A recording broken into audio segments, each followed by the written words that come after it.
You look serene, silent, unreadable, and honestly kind of haunted. Okay, so your skin is sufficiently pale. Great, you've managed to look like a walking manuscript illustration of a ghost. But now it's time to tackle something even weirder. Your forehead. Yes, your forehead, because in the Middle Ages the higher it was the hotter you were. And if you think today's contouring routines are extreme, get ready, because now you're plucking back your hairline literally.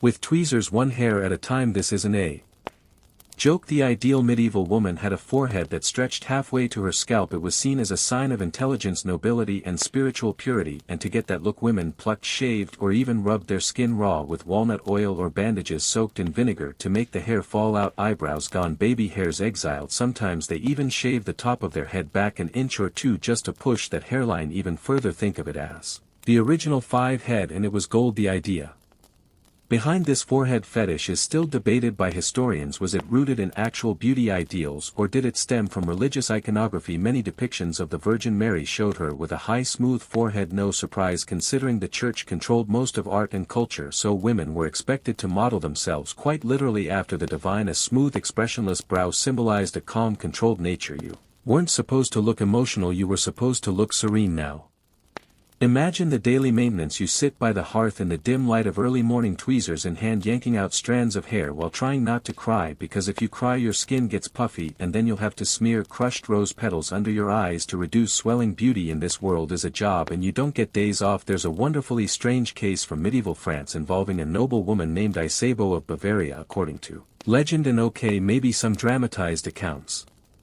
she plucked her hairline so aggressively that it permanently damaged the follicles on her scalp. For years afterward she wore elaborate headdresses to hide the irregular patches. These headpieces got so big and heavy that they eventually caused neck problems, and no, they didn't have chiropractors back then, just prayer. Speaking of headgear, the high forehead wasn't working alone. It came packaged with elaborate wimples, hennons, and snoods, all of which helped frame and emphasize the forehead. The hennon, that cone-shaped princess hat you've seen in fairy tales, was often worn tilted back so the forehead was front and center. Bonus points if your forehead was visibly veiny. That meant your skin was thin and delicate like parchment, and everyone loved parchment. What's particularly funny and kind of awful is that even if you didn't have the right kind of forehead, you still had to pretend. Portrait artists would draw your face elongated and your brow exaggerated whether you liked it or not. In fact, some modern historians now suspect that many of those ideal proportions in medieval portraits weren't real at all. They were edited the way Instagram filters smooth out your features today. The more things change, right? Events. No one wanted to be that woman at court, the one with the pretty face and dragon breath. Now here's where it gets stranger. In some medieval courts there was an unspoken code about when a woman could show her teeth. A smile was allowed, but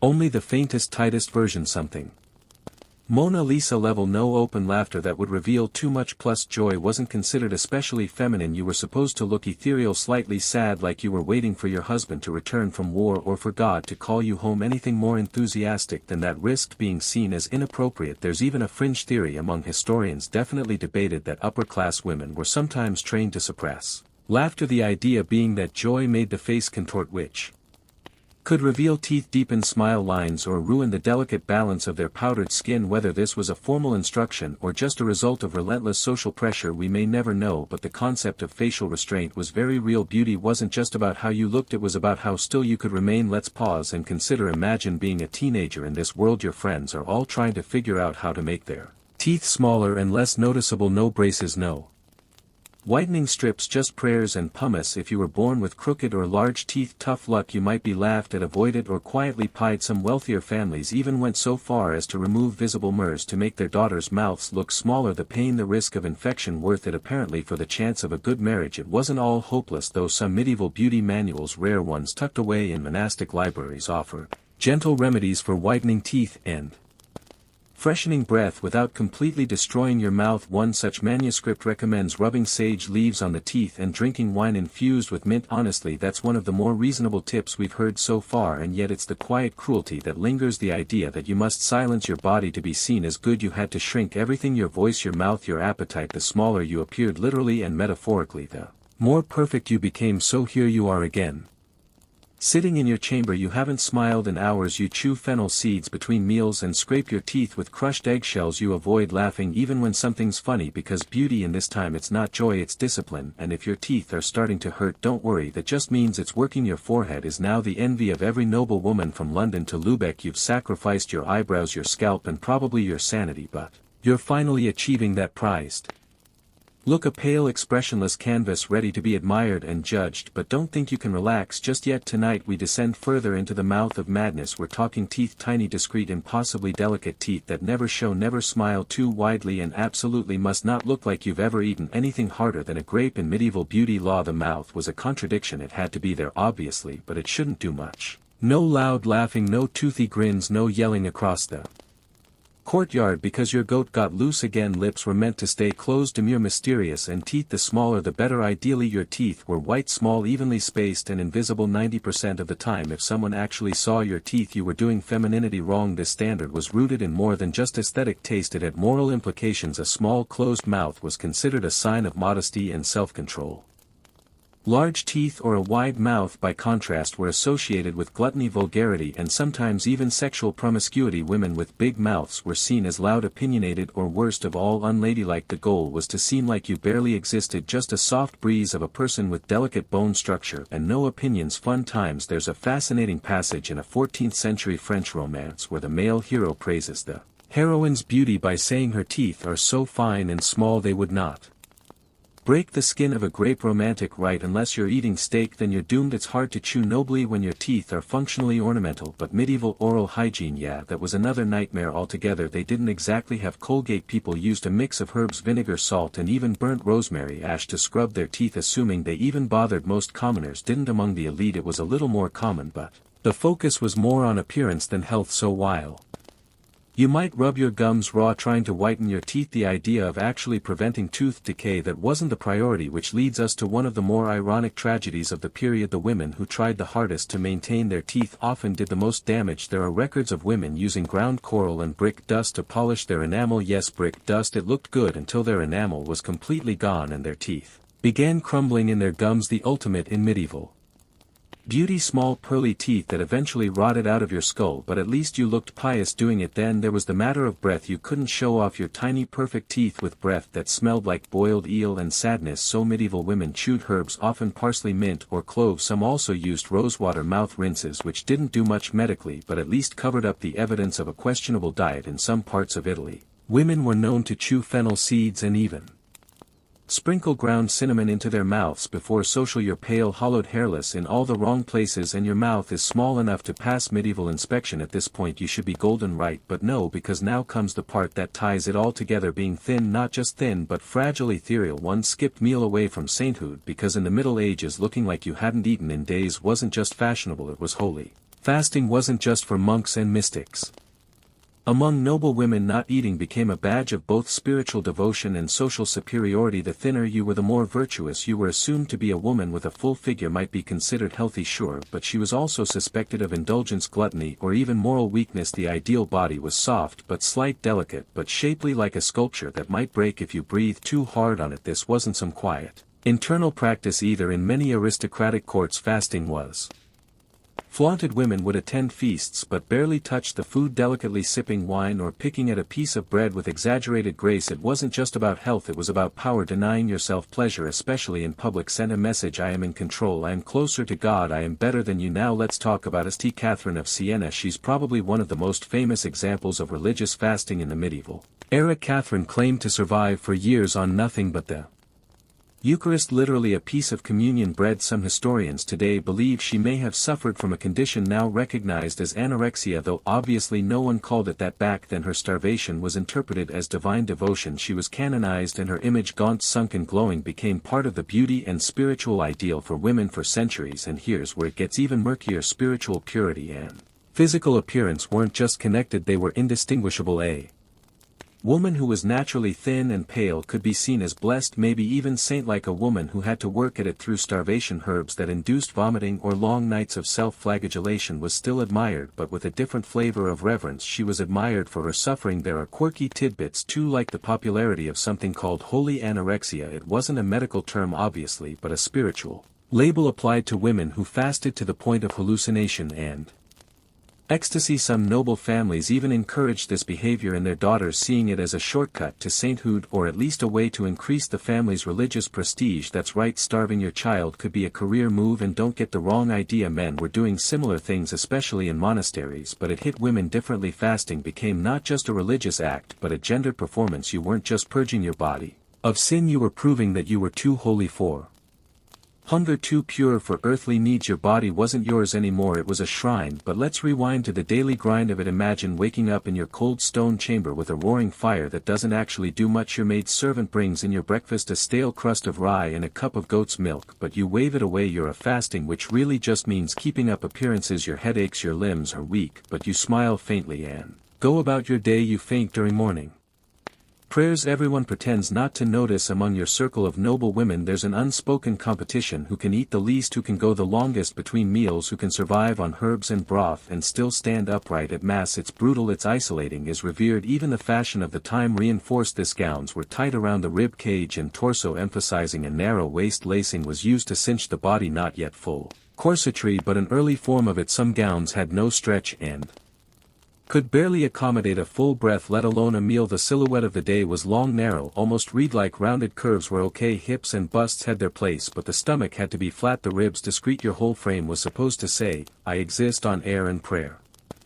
Scholars still argue about how far these standards actually reached. Were all noble women really starving themselves, or were the ideals exaggerated by male poets, clerics and artists projecting their fantasies onto female bodies? There's definitely truth to that. A lot of what we know comes from second-hand sources, men writing about women, artists painting exaggerated saints, religious leaders praising devotion while quietly destroying lives. But the physical evidence, where it exists: corseted bones, letters, manuscripts suggest that many women lived these expectations day after day. There were also class divisions. Of course, peasant women couldn't afford to fast, nor would anyone expect them to. They needed energy to survive their lives: field work, childbirth, constant labor. But the higher up the social ladder you climbed, the more your plate had to stay empty. The irony: the rich had access to food and were praised for pretending they didn't want it and just to drive it home. Here's a weird little fact: some women would chew food and then discreetly spit it into napkins to avoid digestion. That's right, predigestion, food rejection, a casual court-approved eating disorder centuries before anyone had a name for it. So now here you are again, it's dinner time in your candlelit hall. Your lord is eating roast pheasant, the smell so rich it makes your stomach twist. You sip watered wine and pretend to be indifferent. Your gown is tight across your ribs. You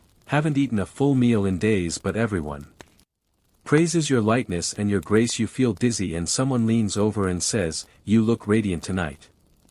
You manage a faint smile. You're starving, but that's the point. You've stopped eating, you've erased your eyebrows and you've shrunk your mouth into a delicate, well-mannered smirk. But you're not quite finished, because now it's time to talk about the final and arguably most unachievable layer of medieval beauty: purity. Not just physical purity, but the big one, the one that loomed over every girl from the moment she could walk in a straight line: virginity. And not the real-life kind either. We're talking about a fantasy version of chastity spun together with threads of religious dogma, courtly love, poetry and more than a little wishful thinking. This is the virgin ideal in the Middle Ages. A beautiful woman wasn't just physically appealing, she had to look and act like she had never even heard of sex, and if she was married, well, ideally she still seemed virginal. The standard was ridiculous, ethereal and untouchable, graceful but completely innocent, mysterious but also morally transparent.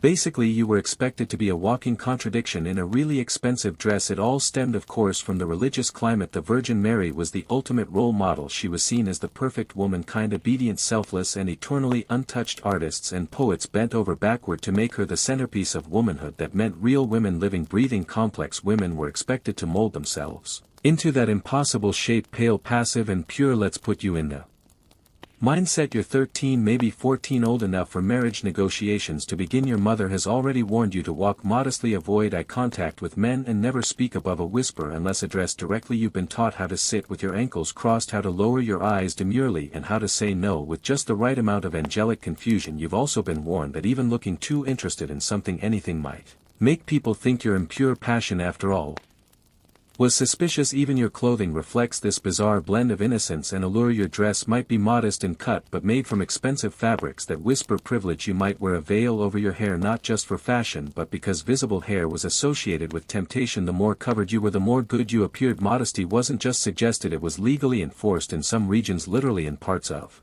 medieval Italy, laws dictated how much skin unmarried women could show. Yes, they had purity police. There's this fascinating story about Agnes of Rome, a 12-year-old girl canonized for refusing to marry and protecting her chastity to the death. Her legend became a popular tale for young women, taught as a lesson in devotion and moral superiority. In art, she's often shown with a lamb, symbol of innocence, and a face so expressionless you'd think she'd been mildly sedated. This apparently was the vibe everyone was supposed to emulate: pure, passive, silent. And here's the kicker: even your physical features were supposed to reflect your purity. Small nose, delicate and modest, large eyes, great as long as they didn't sparkle with too much curiosity. High, smooth forehead, of course, because nothing says virgin like an enormous blank canvas above your brows. Medieval writers described beautiful women with skin whiter than milk, hair like gold threads, and voices so soft they could not disturb a bird. That last one sounds poetic until you realize it basically means you shouldn't speak above a whisper ever. But let's talk about hair for a second. In medieval symbolism, hair was a loaded gun. Loose hair on a woman was associated with seduction, danger and lack of control. This is why brides wore their hair down only on their wedding day, symbolizing both virginity and transition. After that, it was covered or braided tightly, because leaving it loose would be like walking around with a neon sign flashing. Might be a temptress. The rules were unspoken but rigid. You didn't want to be mistaken for a loose woman because the consequences were brutal. Speaking of which, the stakes for falling short of this ideal weren't just social, they were physical. A woman suspected of sexual impurity could be shamed, disinherited, exiled, even killed. It didn't take much: a rumor, a jealous suitor, an unfortunately timed encounter in a garden. The noble family's daughters were political currency. If a girl's virginity came into question, it could sink entire marriage alliances. So yes, the pressure was real, and yes, it was constant. There's a strange scholarly debate about whether these purity standards actually affected women's day-to-day lives, or if they were just idealized projections from male-dominated literature and religious doctrine. On one hand, poetry from the era is overflowing with references to untouched maidens and flawless beauties. On the other, real women sometimes found ways to work the system. Some used their virgin reputations as bargaining chips, others faked virginity with herbs and clever storytelling. A few even went full holy maiden and joined convents to escape the whole marriage mess entirely. A quirky historical tidbit: in some regions, midwives were trained to restore virginity through minor surgeries or herbal treatments, basically the medieval version of a hanoplasty. It wasn't common, but it happened. Reputation was everything, and people would go to extraordinary lengths to protect it. And yet, despite all these impossible expectations, women still laughed, gossiped, flirted, even loved. They wrote poems, traded secrets, and found moments of rebellion. That they did so behind veils, under layers of fabric, and always with one eye over their shoulder, because in the medieval world, being seen as impure wasn't just a gossip risk, it could destroy your life. So here you are, sitting in the garden under the careful gaze of your chaperone. You speak softly, hands folded, eyes lowered. You're 13, but you already know the script by heart. You must be beautiful, yes, but not too much, innocent but not naive, seen but not heard. You hear a giggle from behind the hedge, some other girl less careful than you may be whispering with a page boy. You tense, not because you're jealous, because you know how quickly that kind of thing becomes a story, and in this world a single story can become your legacy. So you've nailed the holy trifecta: pale, quiet and virginal, but something's missing. Your hair, your literal crown, isn't just dangling there by accident. No, in the medieval world, your hair color could make or break your entire existence, and if you were truly aiming for elite beauty status, only one color would do: blonde, not honey blonde, not brassy yellow. We're talking luminous, sun-kissed strands of spun gold, preferably glowing like a holy halo under candlelight. And if you weren't born with it, too bad, you just have to fake it, even if it meant burning your scalp with homemade bleach. This obsession with golden hair didn't come out of nowhere in medieval Europe.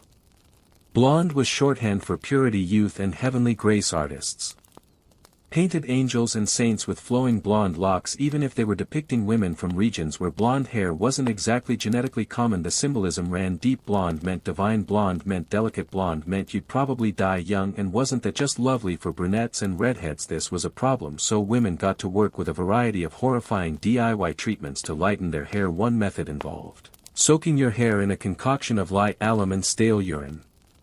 Yes, urine before sitting in the sun for hours. It didn't always work, but when it did, you'd end up with dried out straw-like blonde strands and likely chemical burns. Beauty win, maybe nerve damage, possibly. One particularly infamous beauty recipe comes from a 15th century Italian manuscript instructing women to mix saffron, lemon juice and goat's urine, apply it to the hair, and then sit outside with a wide-brimmed hat that had the top cut out so just your hair would roast in the sun. The goal: lift the Pigment the result. Sometimes it worked, but usually it just fried your hair into a crispy halo of medieval regret. And don't think you could just wear a wig. Wigs were rare and seen as theatrical or deceptive, plus extremely hot and itchy under layers of wimples and veils. Some women used thin veils dyed with golden hues to give the illusion of blonde hair peeking through, but it was no substitute for the real thing. You wanted the shine, the shimmer, the approval of everyone from your priest to your suitor, and if it cost you your scalp, so be it. A historical example: let's talk about Lucretia Borgia. While she lived slightly post-medieval in the early Renaissance, her golden hair was so famous that it was sent as a diplomatic gift. Literally, strands of her hair were preserved in jewelry and letters as tokens of power and allure. Whether it was her natural color or achieved through early bleach jobs is up for debate, but the point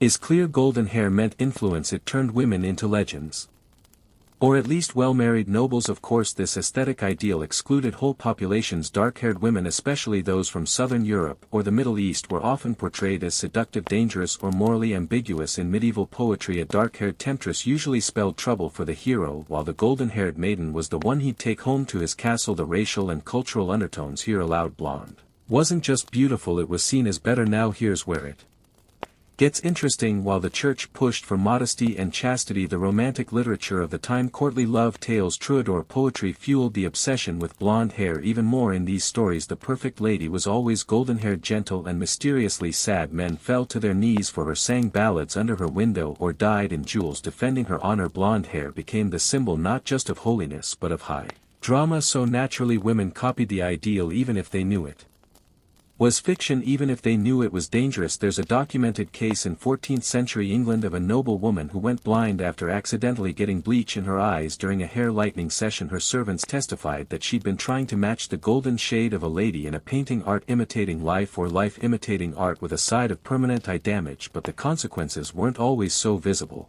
Repeated chemical treatments led to hair loss, infections, and open sores on the scalp. And let's not forget the smell. Many of these bleaching agents, especially urine-based ones, left women smelling like a farm animal. In high summer you'd walk into court looking like Aphrodite but reeking like the stables. The things people did for beauty. And still, it wasn't just about hair color, it was about what that color represented. You weren't just bleaching your hair, you were bleaching your entire identity. You were aligning yourself with a mythic version of womanhood, one that was unattainable for most and deadly for some. Blonde was a shortcut to grace, to love, to heaven, and it wasn't fair. But then nothing about medieval beauty was. Historians still argue over how much pressure women actually felt to conform to these blonde ideals. Some scholars say it was mostly limited to elite courts and aristocratic circles where women had both the time and the resources to ruin their hair for fashion. Others argue that the obsession trickled down into the merchant and middle classes, especially in cities like Venice and Florence where visual culture was booming and appearance meant opportunity. There's even evidence that men played into this too, not with hair color but by writing endless odes to sun-haired maidens and golden angels. The poetic imagery set the bar and women were expected to meet it. Never mind genetics, never mind chemistry, just bleach, pray, and roast in the sun like a delicate glowing meatball. So now, back in your chamber you sit by the window with your scalp still stinging. You follow the recipe from that whispered beauty manual. The sun beats down through the open circle in your straw hat. Your hair steams. You smell faintly of lemons and livestock. A servant fans you lazily. You feel elated, but maybe that's just the fumes. Later at court someone glances your way. Your hair catches the candle light. It shimmers for a moment. You think, maybe this was worth it. Then someone else turns to look, and another. You smile faintly and tell yourself not to scratch your head because it still really burns. At this point you've probably figured out that medieval beauty was less about being alive and more about looking like you were slowly fading out of existence. But don't think for a second that this obsession with delicate looks meant people actually smelled delicate. Welcome to the rank underbelly of medieval beauty culture, where baths were rare, sweat was constant, and your nose was the unsung hero trying to get you through each day without fainting. First off, no, medieval people weren't completely allergic to washing. They bathed more than the myths suggest when they could. But for noble women, hygiene wasn't always about health, it was about optics. You were supposed to smell fresh and floral, yes, but without getting wet. Actual bathing was seen as potentially dangerous to the soul or even harmful to fertility. Plus, medical experts of the time claimed that hot water opened your pores, making you more vulnerable to disease, sin, or both, because nothing screams medical knowledge like blaming your bathtub for a plague outbreak. So what did women do? Instead of bathing, they perfumed a lot. They doused themselves in rose water, lavender oils, crushed violets, and even spiced vinegar. Some stuffed their undergarments with dried herbs like mint, marjoram, and thyme, basically turning their corsets into medieval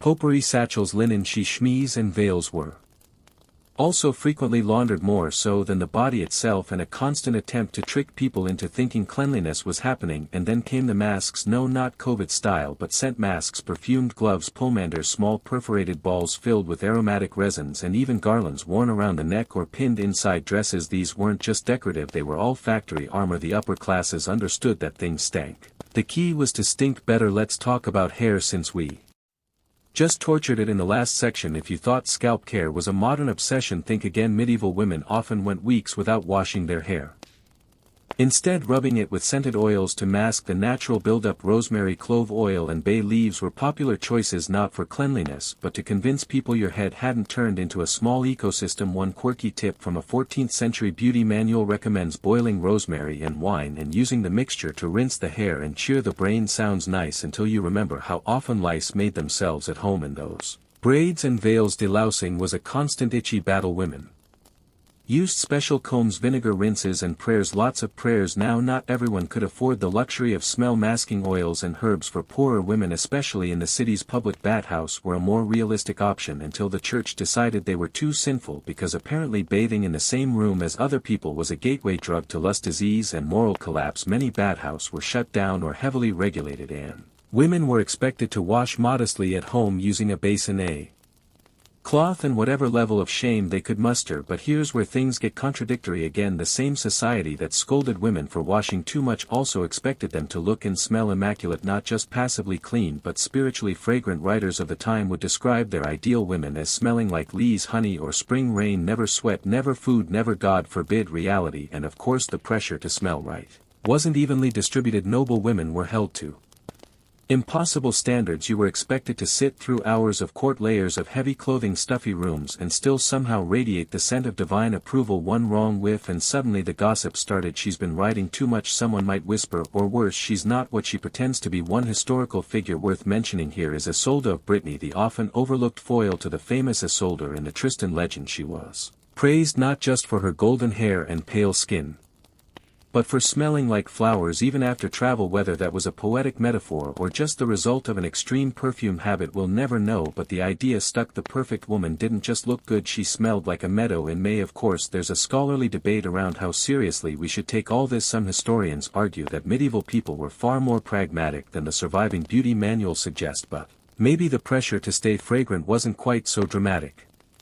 Others point to court documents, letters and poems that obsess over scent as evidence that yes, this was a big deal. And when you consider how rare bathing was, it starts to make sense. In a world full of natural funk, smelling even slightly better than average could be a social power move. There's even an awkward fringe theory that certain religious relics like the bodies of saints that supposedly smelled sweet after death were exaggerated to support this scent-based beauty obsession. If even dead holy women were supposed to smell like roses, what hope did a sweaty, sun-drenched noble woman have? So it's morning again, you're standing near the hearth rubbing lavender-scented oil on your wrists. A maid combs your unwashed hair carefully, pulling out whatever decided to move in overnight. You dab rose water on your neck, tuck a sach of mint into your bodice and inhale deeply. You don't feel clean, not really, but you smell acceptable, maybe even good. Later in court, a knight passes close by and pauses.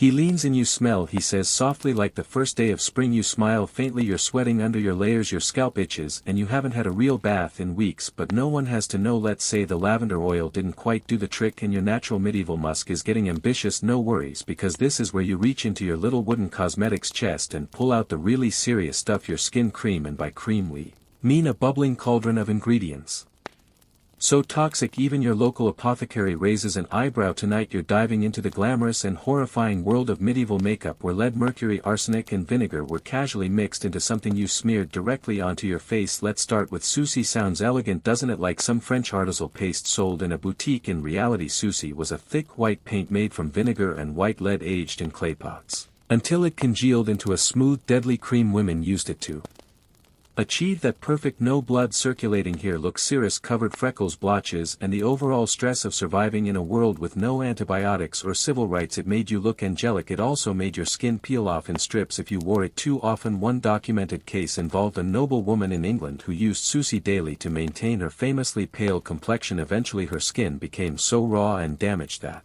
she had to have her maid apply it for her, avoiding open wounds. Did she Stop using it. No, of course not. Beauty standards wait for no one. She simply upped the dosage to mask the damage caused by the product itself. A vicious loop. Centuries before Instagram filters and lead wasn't the only villain. Mercury too had its moment in the spotlight. It was found in spot removers designed to fade blemishes, age spots, or any sign of sun damage. The cream was applied at night, often while wearing a mask or wrapping your face in cloth so the product could work its magic here. Meaning nerve damage, tremors, hallucinations, and eventual organ failure. But hey, anything to get rid of that one freckle that keeps showing up when the light hits just wrong. Now you're probably wondering, did everyone use this stuff? Number Curris and mercury-based creams were mostly used by the elite because they were expensive and difficult to make, but where nobles led, others followed. Merchant-class women copied the look with watered-down versions, chalk and flour pastes, or ground-up alabaster mixed with egg whites. None of it was skin-friendly. All of it got into your pores and probably shortened your life by a few years. What's fascinating and disturbing is how deeply these concoctions were linked to morality. Smooth white skin was more than just pretty. It symbolized virtue, wealth, and a soul untouched by worldly sin. Women who had scars, moles, or tan skin were seen as morally suspect. There was even a belief that beauty on the outside reflected beauty on the inside. A clean white face meant a clean white soul. It's the original good vibes only aesthetic, except enforced with death paste. But wait, it gets worse. If your skin started to show the side effects of the poison you were rubbing on it daily, you'd be expected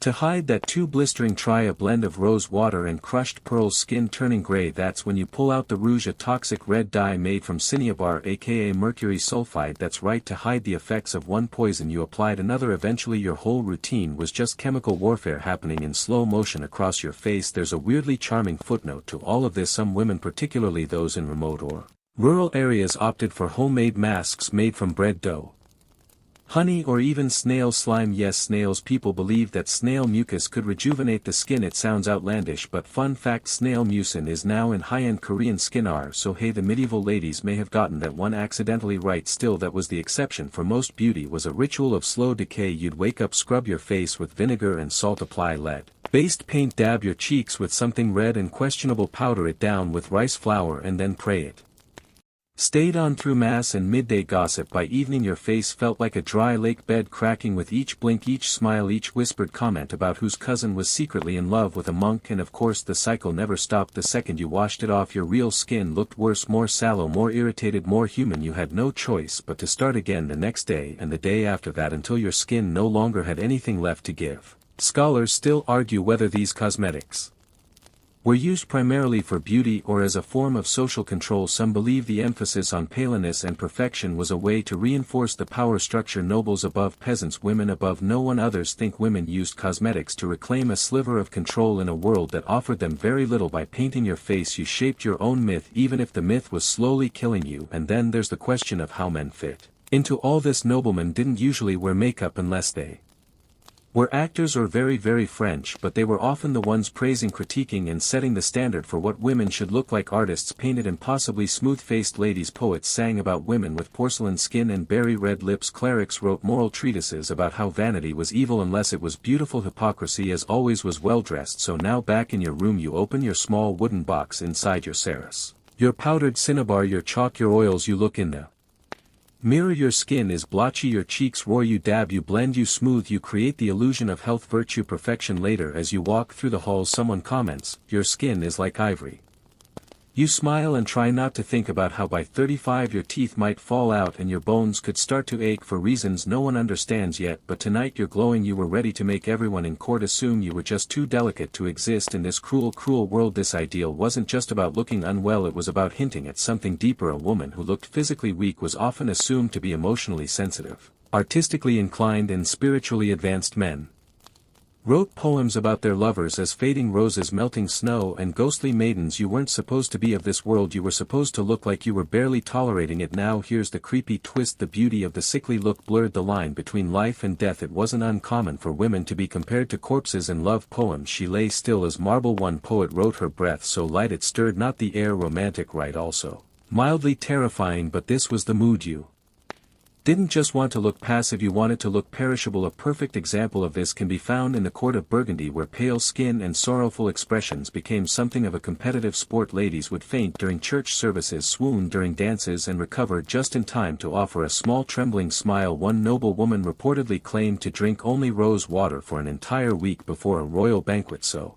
her skin would appear bloodless and divine. She didn't eat, she barely moved. She made a huge impression. Scholars still debate how much of this was conscious performance versus actual illness. After all, medieval Europe was crawling with diseases and nutrition wasn't exactly balanced. A lot of women were genuinely unwell, but instead of worrying about that, society just aestheticized it. The line between sick and stylish blurred to the point where real health problems became a kind of fashion accessory. And if you think this trend faded with time, think again. The idealization of the suffering woman persisted well into the Renaissance, the Romantic period, and yes, even modern pop culture. There's something disturbingly timeless about a culture that praises a woman most when she's silent, fragile, and barely hanging on. Back in your candle-lit chamber, you examine your face in a polished bronze mirror. You've applied your white powder, a touch of crushed berries beneath your eyes, and your lips are tinted just enough to suggest you might have coughed blood recently. Tastefully, of course, you lie back on your velvet daybed, draping an arm over your forehead with soft theatrical flair. Later in the great hall, someone leans over and whispers, "You look so delicate tonight, almost like you're not really here."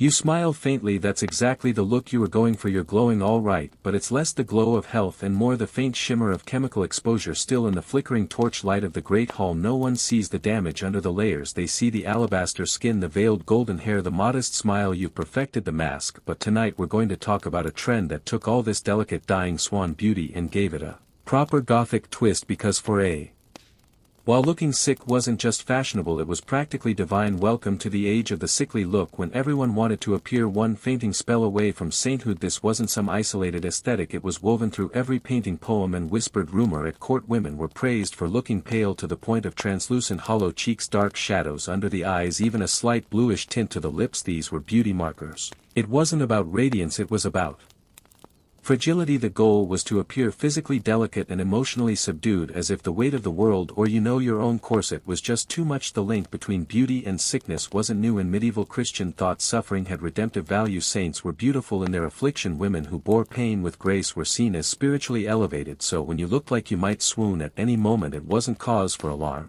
It was caused for admiration. People assumed you were closer to God, more refined, more well-bred. It wasn't just a spiritual flex, there was a fashionable side to this too. The ideal courtly woman had thin wrists and ankles, pale fingers, a swan-like neck, and a spine that suggested you spent most of your day reclining dramatically on a cushioned bench. If you had a cough, even better, a little consumptive glow gave your cheeks a gentle flush and your lips a tragic hue. You looked like the heroine of a doomed romance, a medieval prequel to the Victorian tuberculosis chic. Let's talk fashion for a second. The gowns of this era were perfectly designed to exaggerate the fragile silhouette. Long draping sleeves and tight bodices made your arms look narrower and your waist smaller. Gowns were often cinched just under the bust, creating the illusion of height and delicacy. If your head looked a little too heavy for your body, that was ideal. You weren't supposed to look strong, you were supposed to look ornamental. Of course, you couldn't rely on clothing alone to pull off the sickly chic look. Makeup helped, especially lead-based powders that made your skin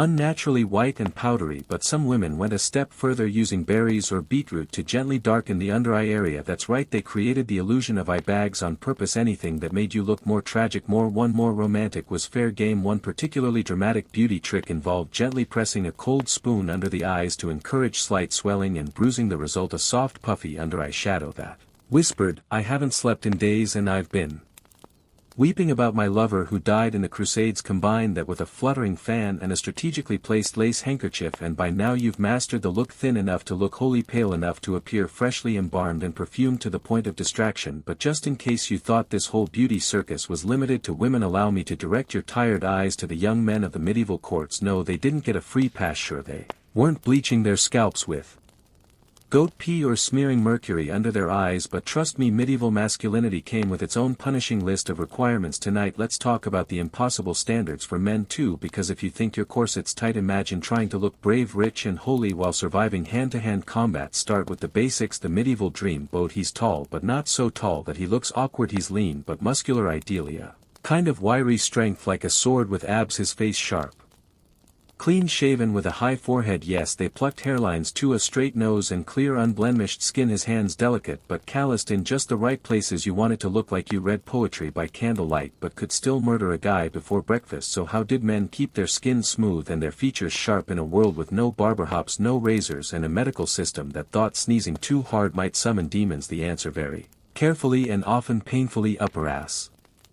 Young men used tweezers to shape their brows and remove stray facial hairs. That's right, medieval manscaping. Some even used vinegar-based tonics to cleanse their skin and avoid breakouts, since pimples were seen as signs of weak character or excessive lust. But beyond the face, a young nobleman's entire identity was wrapped up in his body and what he did with it. From childhood he was trained for war, sport, and the extremely formal art of looking cool on a horse. This wasn't about health or fitness the way we think of it now. It was about image. Knights and squires were judged by how they carried themselves in armor, how gracefully they moved during a dance, and how well they recited romantic poetry to a lady without tripping over their own tights. And yes, tights were very much a thing. In fact, men's fashion during the later Middle Ages was just as tight, restrictive, and oddly revealing as anything women wore. Men wore hose that outlined their legs and buttocks in excruciating detail. Codpieces became so exaggerated in some courts that laws were eventually passed to tone them down. A well-dressed man might spend just as long as his female counterpart getting ready, smoothing down his hair, adjusting his doublet, selecting his colors. Appearance was everything, and failure to look the part could ruin your chances of court success. One real historical figure who fit and broke these rules was Edward of Woodstock, better known as the Black Prince. He was the medieval poster boy for knightly perfection, skilled in battle, handsome, rich, well-dressed, and tragically doomed. His early portraits show a man with the classic look: strong nose, soft curls, and a fashion sense that screamed, "I'm ready for war," but also ready to pose for an oil painting. Later illness ravaged him, and by the time he died young he had morphed into exactly the kind of tragic male beauty medieval society adored: noble, broken, unreachable. But the pressure on men wasn't just aesthetic, it was deeply moral and deeply performative. You had to be brave, yes, but not too emotional; devout, but not boring; courteous, but ready to fight to the death at a moment's notice. Every glance, every bow, every word spoken at court had to walk a tightrope of masculinity so narrow it made women's standards look almost flexible by comparison. And of course there were consequences. Men who couldn't meet these expectations were mocked, dismissed, or worse, accused of being effeminate. In some medieval courts, a man who dressed too elaborately or spoke too softly risked being labeled unmanly, a vague but dangerous insult that could threaten your social standing in a society that prized hierarchy and conformity. Not fitting the mold was risky business. There's even a fringe theory still debated by historians that the rise of courtly love poetry was as much about controlling men as it was about romanticizing women. These poems painted male lovers as gentle, suffering, noble souls who worshipped their lady from afar. Sounds sweet until you realize it created an impossible role model. Real men were expected to act like fictional ones, chasing unattainable women while suppressing all the very human messiness underneath. You couldn't just be in love, you had to perform love like it was an art form and a test of character. Quirky side note: some medieval men wore beauty patches, tiny silk spots stuck to the face to cover blemishes or signal a certain fashion forwardness. Yes, they stole that one from the ladies. A patch on the cheek might say, "I'm flirtatious," a patch near the eye, "I'm dangerous but poetic." And somewhere some knight in full plate armor was carefully placing a silk sticker on his nose and praying it didn't fall off during the joust. Of course, not every man had the luxury to worry about aesthetics. Peasant men were too busy trying not to starve, but in the elite world of castles and courts, looks were capital. A young man's prospects could rise or fall on the curve of his cheekbone or the shine of his boots. And once again, beauty wasn't just about attraction, it was about moral worth. A clean face meant a clean soul. A well-groomed knight was a godlier knight, and if you bled out on a battlefield looking hot, even better. So here you are, let's say you're a young lord. This time you've bathed, shaved, plucked, oiled, and laced yourself into hose so tight you're walking like you've just dismounted. Aware your hair is curled, your collar is stiff, and your sword is mostly for show. You head to the great hall where ladies flutter fans and men pretend not to look exhausted. Someone claps you on the back and says, "Looking sharp today, like a painting come to life."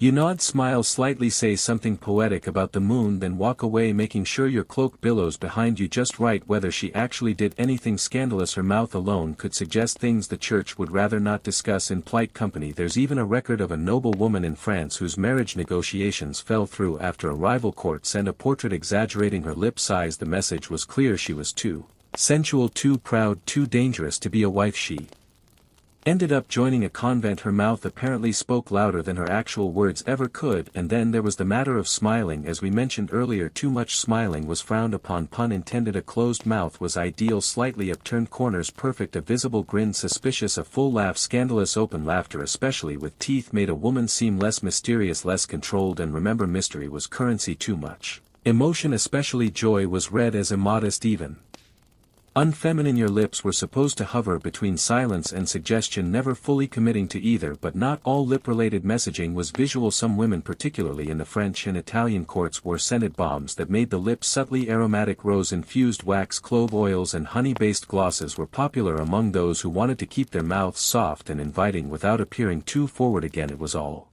about balance. You couldn't look like you were trying. You had to smell like heaven but seem like you'd never kissed anyone ever in your whole life, not even a frog. There's a strange little fringe theory too. Some historians believe that lip treatments were occasionally used as a kind of flotation ritual. A woman might dab a bit of balm on in view of a particular man, her fingers lingering just a little too long. He'd get the message or he wouldn't. That was part of the game. The lips became both mask and magnet. Naturally, the debate continues. Some scholars argue that lip coloring was rare and mostly reserved for court performers, dancers or women already labeled as fallen. Others insist that it was more common than we think, just done with more subtlety than we're used to. After all, most surviving records come from moralists and clergy, not the women themselves. And let's be honest, the women doing the best lip work were probably also the best at covering their tracks. So here you are again, seated at your vanity. You dip your finger into a tiny pot of pomegranate balm and gently pat it onto your lips. Not too much, just enough to catch the light. You block with a linen cloth, check your reflection, then close your mouth into the perfect soft line. Not a pout, not a smirk, not a smile. Later at the banquet, someone glances at you, his eyes flick to your mouth. You pretend not to notice and you don't say a word. So you've powdered your face, starved your body, bleached your hair and maybe even faked a fainting spell or two.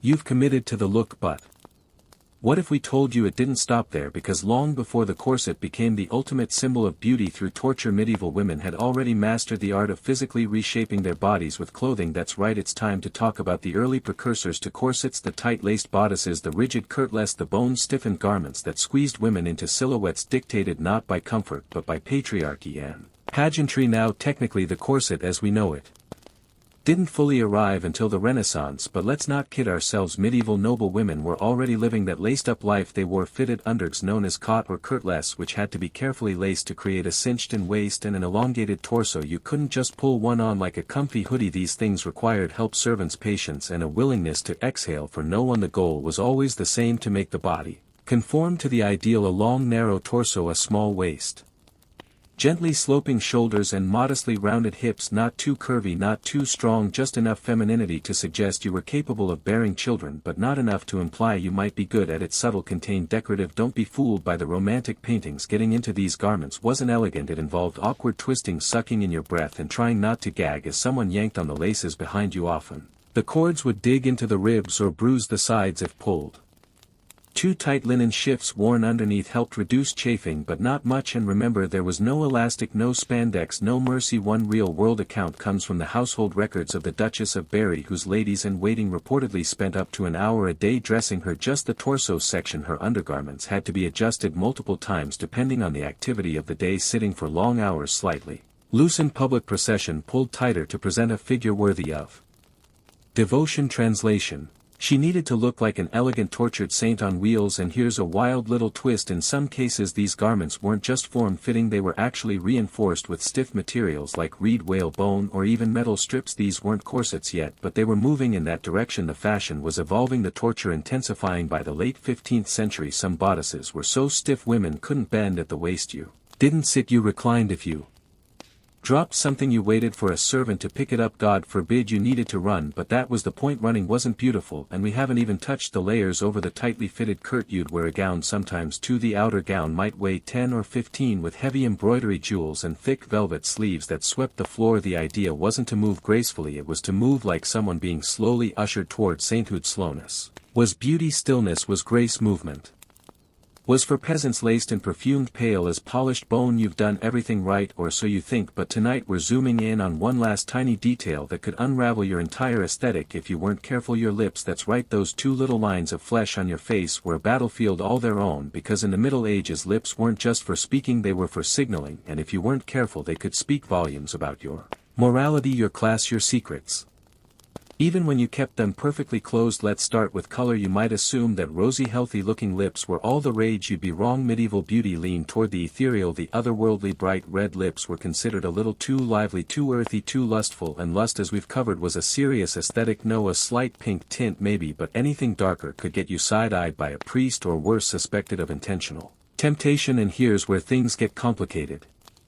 Because cosmetics for lips did exist, women used crushed berries, allanette root, beet juice and red wine residue to tint their lips, but this was a risky move depending on where you lived and who was watching. Adding color to your mouth could mark you as vain, deceptive, or even demonic. A lot of religious authorities believed that women who painted their faces were hiding their true nature, literally trying to trap men with false beauty, and the lips, being so close to the sin of speech and kissing, were prime targets for suspicion. One particularly damning piece of folklore described a painted woman whose lips were so red they bled. Lies subtle, right? According to some priests, lip staining was a sure sign of a woman who would lead men astray. Better to leave them bare, pale, unreadable, because as with everything else in the Middle Ages, beauty was safest when it whispered, not shouted. Of course, not every woman bowed to the modesty police in courts like those of Burgundy and Venice, where fashion pushed the boundaries of piety. Subtle lip color became an elegant weapon. A well-placed hint of berry on the mouth told the world, I am refined, cultured, desirable, but not vulgar. It was a performance just like everything else. You weren't enhancing your lips, you were telling a story with them, a carefully edited story, one that walked the razor-thin line between saint and seductress. Here's a delicious little historical tidbit. In some noble households there was actually a coded system for lip color. Darker stains applied very lightly were reserved for evening events,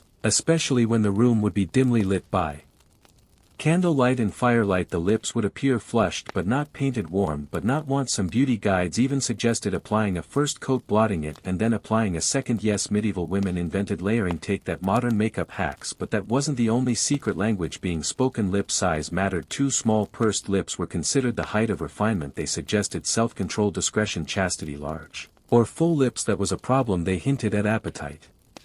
Both literal and metaphorical. A woman with generous lips might be mocked, gossiped about, or quietly avoided. Never mind, your lips are silent, delicate, and maybe just the right shade of forbidden berry. You've mastered the face, the body, the posture, the scent, but none of that matters unless people know what it means, because in the medieval world beauty wasn't just about looking good, it was a walking resume, a moral verdict, a declaration of class and character. Tonight we're peeling back the gilded layers to look at the deeper and much more dangerous equation that governed medieval life. Beauty equals wealth equals virtue. Now it sounds ridiculous, but in a society where God, gold and gossip ruled supreme, your appearance did more than attract suitors. It told people what kind of soul you had. Smooth skin, that meant you were clean both physically and spiritually. Pale complexion, you didn't labor in the sun like a peasant, you were preserved. Refined, closer to heaven. Perfect posture, symmetrical features, white hands and dainty feet, all signs that you were born into the right kind of family and therefore presumably born good. This wasn't just cultural fluff, this was doctrine. Medieval theologians and philosophers wrote treatises insisting that beauty was evidence of divine favor. If you looked good, it was because God had made you that way on purpose, as a sign to the world you are physically beautiful because you were morally beautiful, and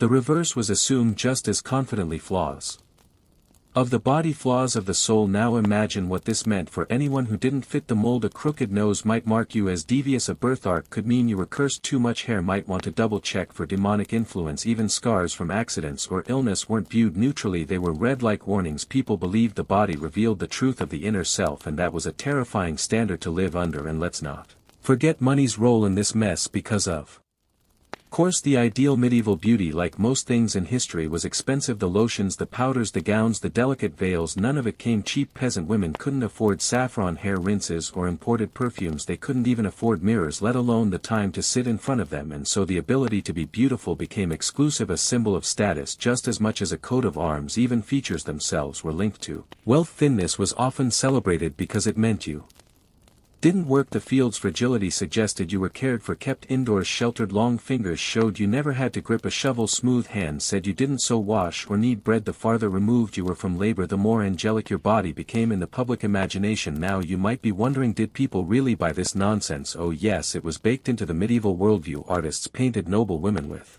flawless faces and elongated proportions because that's what people Believed virtue looked like poets waxed rhapsodic about their lady's alabaster brow or her slender ankles, not just to say she's pretty but to say she's good. Her outer beauty confirmed her inner worth. One particularly illustrative case comes from the court of Eleanor of Aquitaine. Her ladies in waiting were chosen not just for their noble bloodlines but for their virtues, a polite way of saying they were young, thin, pale and composed. Court documents describe their beauty with the same reverence. Usually reserved for relics, their poise, their elegance, their symmetry, all signs that they were not only suitable companions but moral exemplars. Now here's where it gets really dark, because this worldview didn't just reward the beautiful, it punished those who couldn't perform beauty. Ugly or disfigured women were often assumed to be wicked. Think witches, old crons or temptresses in disguise. If you weren't beautiful, people didn't just pity you, they feared you. You were unnatural, dangerous, possibly unholy. There's even a recorded incident in 13th century Spain where a noble woman accused her rival of witchcraft after she developed a facial rash. The logic: a good woman would never be so afflicted. The accused was later acquitted, but the damage was done. Her social standing crumbled not because of what she did but because of how she looked, and men weren't immune either, though the rules were slightly different. A handsome knight was considered more trustworthy, more heroic. A misshapen one, possibly a trickster or a traitor. This wasn't just aesthetics, it was a moral system enforced through cheekbones and clear skin. Of course, not everyone agreed with this madness. There were skeptics. Writers like Christine Dizon, one of the first female authors to make a name for herself in Europe, openly challenged the link between beauty and virtue. She argued that women should be judged by their actions, not their appearances. Radical right. She didn't win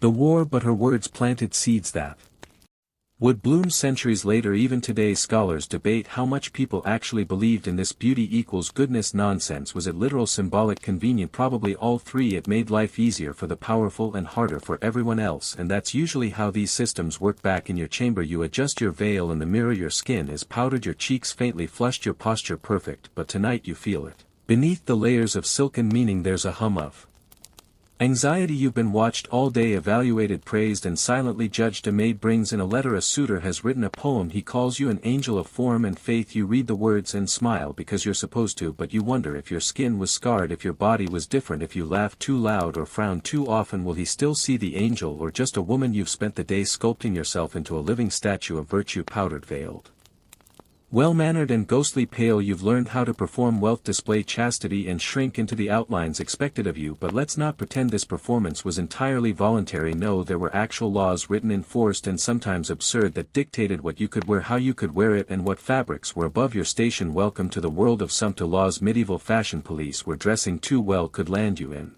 legal trouble. Let's start with the basics. Sumptuary laws were regulations often passed by monarchs or town councils that controlled personal expenditures, especially clothing. These laws were meant to preserve moral order, but let's not sugarcoat it, they were mostly about keeping the lower classes in their place. You couldn't just wear silk because you liked the way it shimmered. You had to earn your silk by birth, marriage or divine appointment, and if you dared to fake your status by dressing too well, that was fraud. Apparently fraud via fashion. For example, in 14th century Florence, women of the merchant class were forbidden from wearing belts made of gold or silver. In England under Edward III, no one below the rank of knight's daughter was allowed to wear fur. Let that sink in. Your entire body could freeze solid during a particularly nasty winter, but if your father didn't own a certain amount of land, you'd better suffer stylishly in wool, because if you wore fur anyway and got caught, you could be fined, shamed or in some cases stripped of the offending garment on the spot. Nothing says maintaining social hierarchy like being forcibly undressed in public. And then there were the color restrictions. Certain dyes like Tyrian purple or saffron yellow were so expensive and symbolic that only the elite could wear them. Blue, associated with the Virgin Mary, was often reserved for nobility or clergy. Red was trickier. Rich dark reds were considered regal, while bright reds were sometimes linked to sin or sensuality. So a woman wearing a crimson gown might be seen as either powerful or scandalous, sometimes both depending on who was doing the judging. It wasn't just about what you wore, it was about how much of it you wore. Layering was a big deal in medieval fashion, and the more layers you had the more affluent you appeared, but too many layers, too much embroidery, too many jeweled accessories, that could be seen as vanity or worse, arrogance. And vanity, as we all know, was a fast track to eternal damnation. There was always that balancing act: display enough beauty to seem virtuous, but not so much that you looked proud. God forbid anyone thought you enjoyed looking nice. Even headwear came under scrutiny. The hen in the famous cone-shaped hat was so closely associated with aristocratic women that some towns banned its use among the bourgeoisie. Imagine being fined because your hat was too pointy. Some cities had clerks whose sole job was to wander the streets taking notes on who wore what, like a medieval Joan Rivers with A citation pad. A particularly bizarre case comes from 15th century Venice, where a woman was fined for wearing pearls sewn into the lining of her sleeves, not even visible inside the sleeves, but the logic was that hidden luxury still encouraged pride and vanity even if no one else saw it. It's like they were policing your intention, thought crime, but make it fashionable. And these laws didn't apply only to the lower classes trying to climb the ladder, they also targeted women in general. Authorities feared that if women were allowed to dress too lavishly they might become unruly, seductive, or worst of all, difficult to control, so laws were passed specifically to limit what women could wear on feast days, at weddings, or during public festivals. Some towns even required widows to wear dull colors for the rest of their lives, because clearly grief isn't official until it's color-coded. Now there's a fringe theory among some historians that some two laws weren't really enforced all that strictly, that they were more about sending messages than issuing punishments. In some cases that's probably true, but in others enforcement was very real and very public. Officials would patrol markets and churches, keeping an eye out for fashion infractions. Tailor could be fined for making clothes above the client's station. A dressmaker might be dragged into court just for adding too much lace. And let's talk about lace. Intricate handmade, often imported lace was one of the clearest signs of wealth in a woman's wardrobe, but if you were caught wearing too much of it without the appropriate pedigree, you'd better have a convincing excuse. One London woman claimed she inherited her lace from a noble cousin. She was still fined, probably because no one believed a cousin would part with lace. But here's the contradiction that made such laws so exhausting: everyone was still expected to look nice. You had to be fashionable, refined, elegant, but within limits.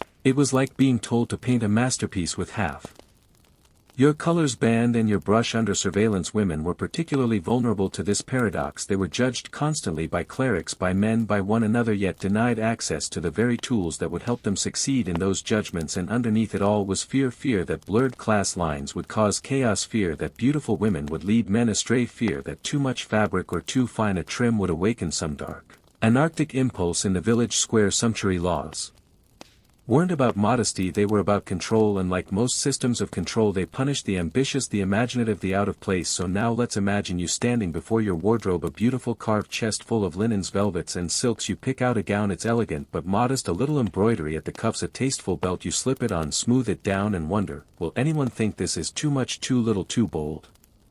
Later, as you walk through the market square, a clerk gives you a glance, not a smile, not a scowl, just a look. A knight asks her to dance, she nods. They pass you on the way to the floor. He doesn't look at you. You lower your eyes, you smile faintly and let the crease deepen. By now you've survived your youth, your first marriage, your slow fade into social invisibility, and you've done it with grace, powdered restraint, and only minimal eyebrow regrowth. But what happens when you're no longer just overlooked, but actively feared? Tonight we're entering one of the darkest corners of medieval beauty culture, the fate of women deemed ugly, unwanted, or simply not in line with the day's soft-lit ideal. Because in a world where appearance equaled virtue, to look wrong was to risk being branded something worse than unnatural. Let's start with the basics. If you were a woman in the Middle Ages, beauty wasn't just skin deep, it was proof of moral and spiritual correctness. To be beautiful was to be blessed. To be plain was to be pied, and to be considered ugly, that often meant danger. You were othered, pushed to the margins, and if you lived long enough to outlast both youth and usefulness, you risked becoming society's scapegoat. Think less. She aged gracefully and more. Let's check her for signs of witchcraft. The stereotypes were sharp: a hooked nose, suspicious warts or moles, obvious marks of the devil, wild hair. You might be consorting with demons. Any combination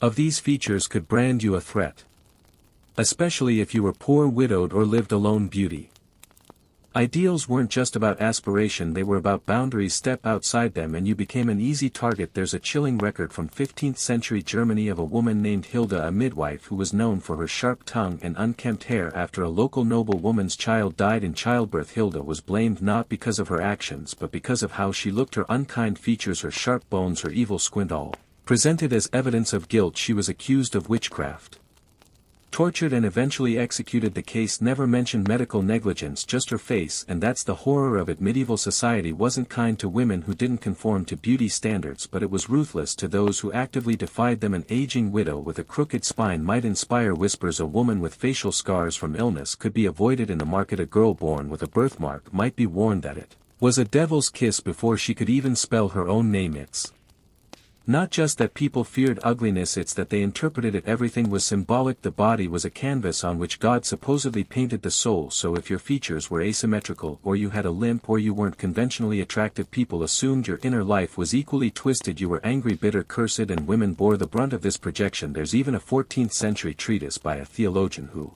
wrote that women who were unsightly should not speak in public as their voices were as jarring as their faces. What a gem! And while that sounds cartoonishly cruel today, it was a very real sentiment in a time where silence, modesty and loveliness were all tangled together into one impossible rope. You were expected to hang your entire life from one quirky and heartbreaking coping method was the emergence of what modern scholars call beauty confessionals. These were private letters or diary entries, rare, yes, but they exist, in which women documented their perceived flaws. A woman might write of her dull eyes or coarse hands, not to lament them exactly but to express guilt as though her lack of beauty were a failing she owed penance for. Imagine apologizing to God in your evening prayers because your cheekbones never developed. But even in these harsh conditions women adapted. Some leaned into their differences, folk healers, herbalists and cunning women, many of whom operated on the fringes of society, sometimes turned their outsider status into a form of power. If they were already feared, why not make that fear work for them? They cloaked themselves in mystery, gave ominous-sounding advice, and lived just far enough outside the village to make visitors nervous. Ugly became other, and other became useful, until of course it became deadly. You want real irony? Some of the traits feared in so-called witches, dark hair, arched brows, intense gazes, were also traits praised in courtly poetry when attached to the right kind of woman. If a duchess had sharp eyes, she was a fierce flower. If a peasant widow had the same eyes, she was a serpent. Same features, different story. The difference was class, charm and context. Medieval beauty was never just about aesthetics, it was about narrative control. The fear of ugliness extended beyond the physical. A woman who was loud, assertive, opinionated, someone who refused to shrink, was also considered ugly in spirit. She disrupted the delicate illusion that women were meant to be seen and barely heard, and if she did it past the age of 25 she was labeled bitter, dangerous, unnatural. In other words, witch bait. Even the church piled on female saints were often described as beautiful beyond compare, while sinful women were portrayed as either seductively radiant or grotesquely hideous. There was no in-between. In sermons, priests warned men that evil women may wear the face of angels or of devils, which is another way of saying, don't trust any of them, but especially not the ones who look like they've lived. Habits: cutting down their meals, sleeping on uncomfortable beds, refusing comfort in favor of spiritual elegance. Some even wore tight cords or belts around their waists, not for fashion but as symbols of bodily rejection. A corset of faith, if you will. One woman, Margaret of Cortona, was so committed to her penance that she wore a spiked chain under her dress. Her body was permanently marked by her devotion, and this too was beautiful. When she died, people collected her belongings as relics. Her pain became legacy, her broken body a monument. You start to see the pattern. Women's suffering wasn't just tolerated, it was aestheticized, and it didn't stop with fasting. Illness, injury, disfigurement, if framed correctly, could elevate a woman's image to something nearly supernatural. In some cases, actual corpses became objects of worship. Saintly women who died untouched were exhumed, examined, and if they looked suitably preserved, displayed. Yes, displayed. You might walk into a chapel and see the mummified body of a nun laid out in glass, her bones wrapped in lace, her face covered by a painted wax mask of eternal youth, and people loved it. They prayed to these bodies, they kissed their coffins. They believed the closer you got to their remains, the more your own soul might benefit. The ideal woman didn't just die beautifully, she stayed beautiful after death. Corpse, but make it holy. Let's not pretend this was entirely about religion. There was a voyeuristic thrill in gazing upon these dead, delicate figures. Their stillness was seductive, their silence was complete. They couldn't talk back, they couldn't demand anything, just like the perfect medieval lady seen but never fully known. And here's the extra creepy layer: this obsession filtered into secular art. Two portraits of noble women often mimicked the features of saintly corpses: elongated faces, hollowed cheeks, calm expressions, pale skin with no blemish or pulse. The woman wasn't alive in the traditional sense, she was eternal, untouched by aging, untouched by flesh, untouched by you. It didn't stop at death. The beauty of saints often had to be defended posthumously. If a saint's corpse decayed too fast, it was considered suspicious. If she started to smell bad, even worse, the smell of decay was seen as a sign of corruption. That's why odor of sanctity became a thing. Some saints' bodies were said to emit the scent of flowers after death, literally the smell of roses. Lees MYR. Our sainthood didn't just look pretty, it was supposed to smell pretty too. No pressure.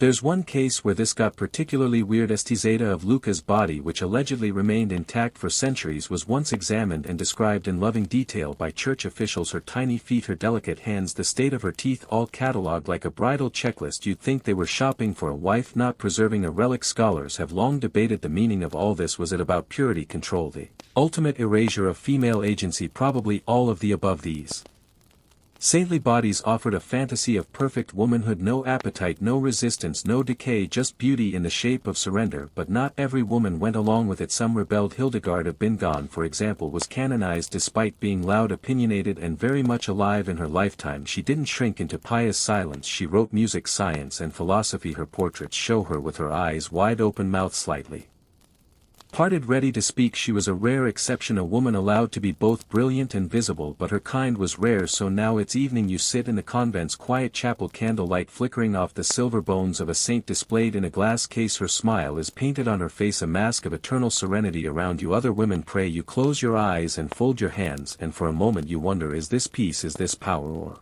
is this just the final form of disappearing? You leave the chapel in silence, the image of the saint's preserved face still lingering in your mind like smoke after incense. But as you step into the long gallery of the manor house, you're reminded that beauty didn't just live in the flesh, it was sewn, painted, and woven into every surface that surrounded you. Tonight we're taking a detour into the visual archives of the medieval imagination, the art of beauty, or more specifically how beauty was filtered, edited, and broadcast through the curated illusions of tapestries, paintings, and manuscripts, the original medieval thirst traps. Let's start with the basics. Medieval art was never trying to be realistic. This wasn't Instagram, it was propaganda. Noble women depicted in illuminated manuscripts had impossible proportions, long necks, tiny waists, limbs like soft reeds, and faces that all looked suspiciously alike, smooth, pale, serene. They weren't portraits so much as wish lists. Each figure wasn't just a woman, she was an emblem of virtue, status, and the aesthetics of the moment. In tapestries the exaggeration was turned up to 11. You'd see scenes of courtly love where women reclined under trees playing lutes or gently restraining falcons with wrists more delicate than a bread stick. Their hair spilled in golden waves, their gowns floated like mist, and their expressions were frozen somewhere between holy indifference and bored eroticism. These weren't snapshots of real life, they were fantasy stitched in silk. One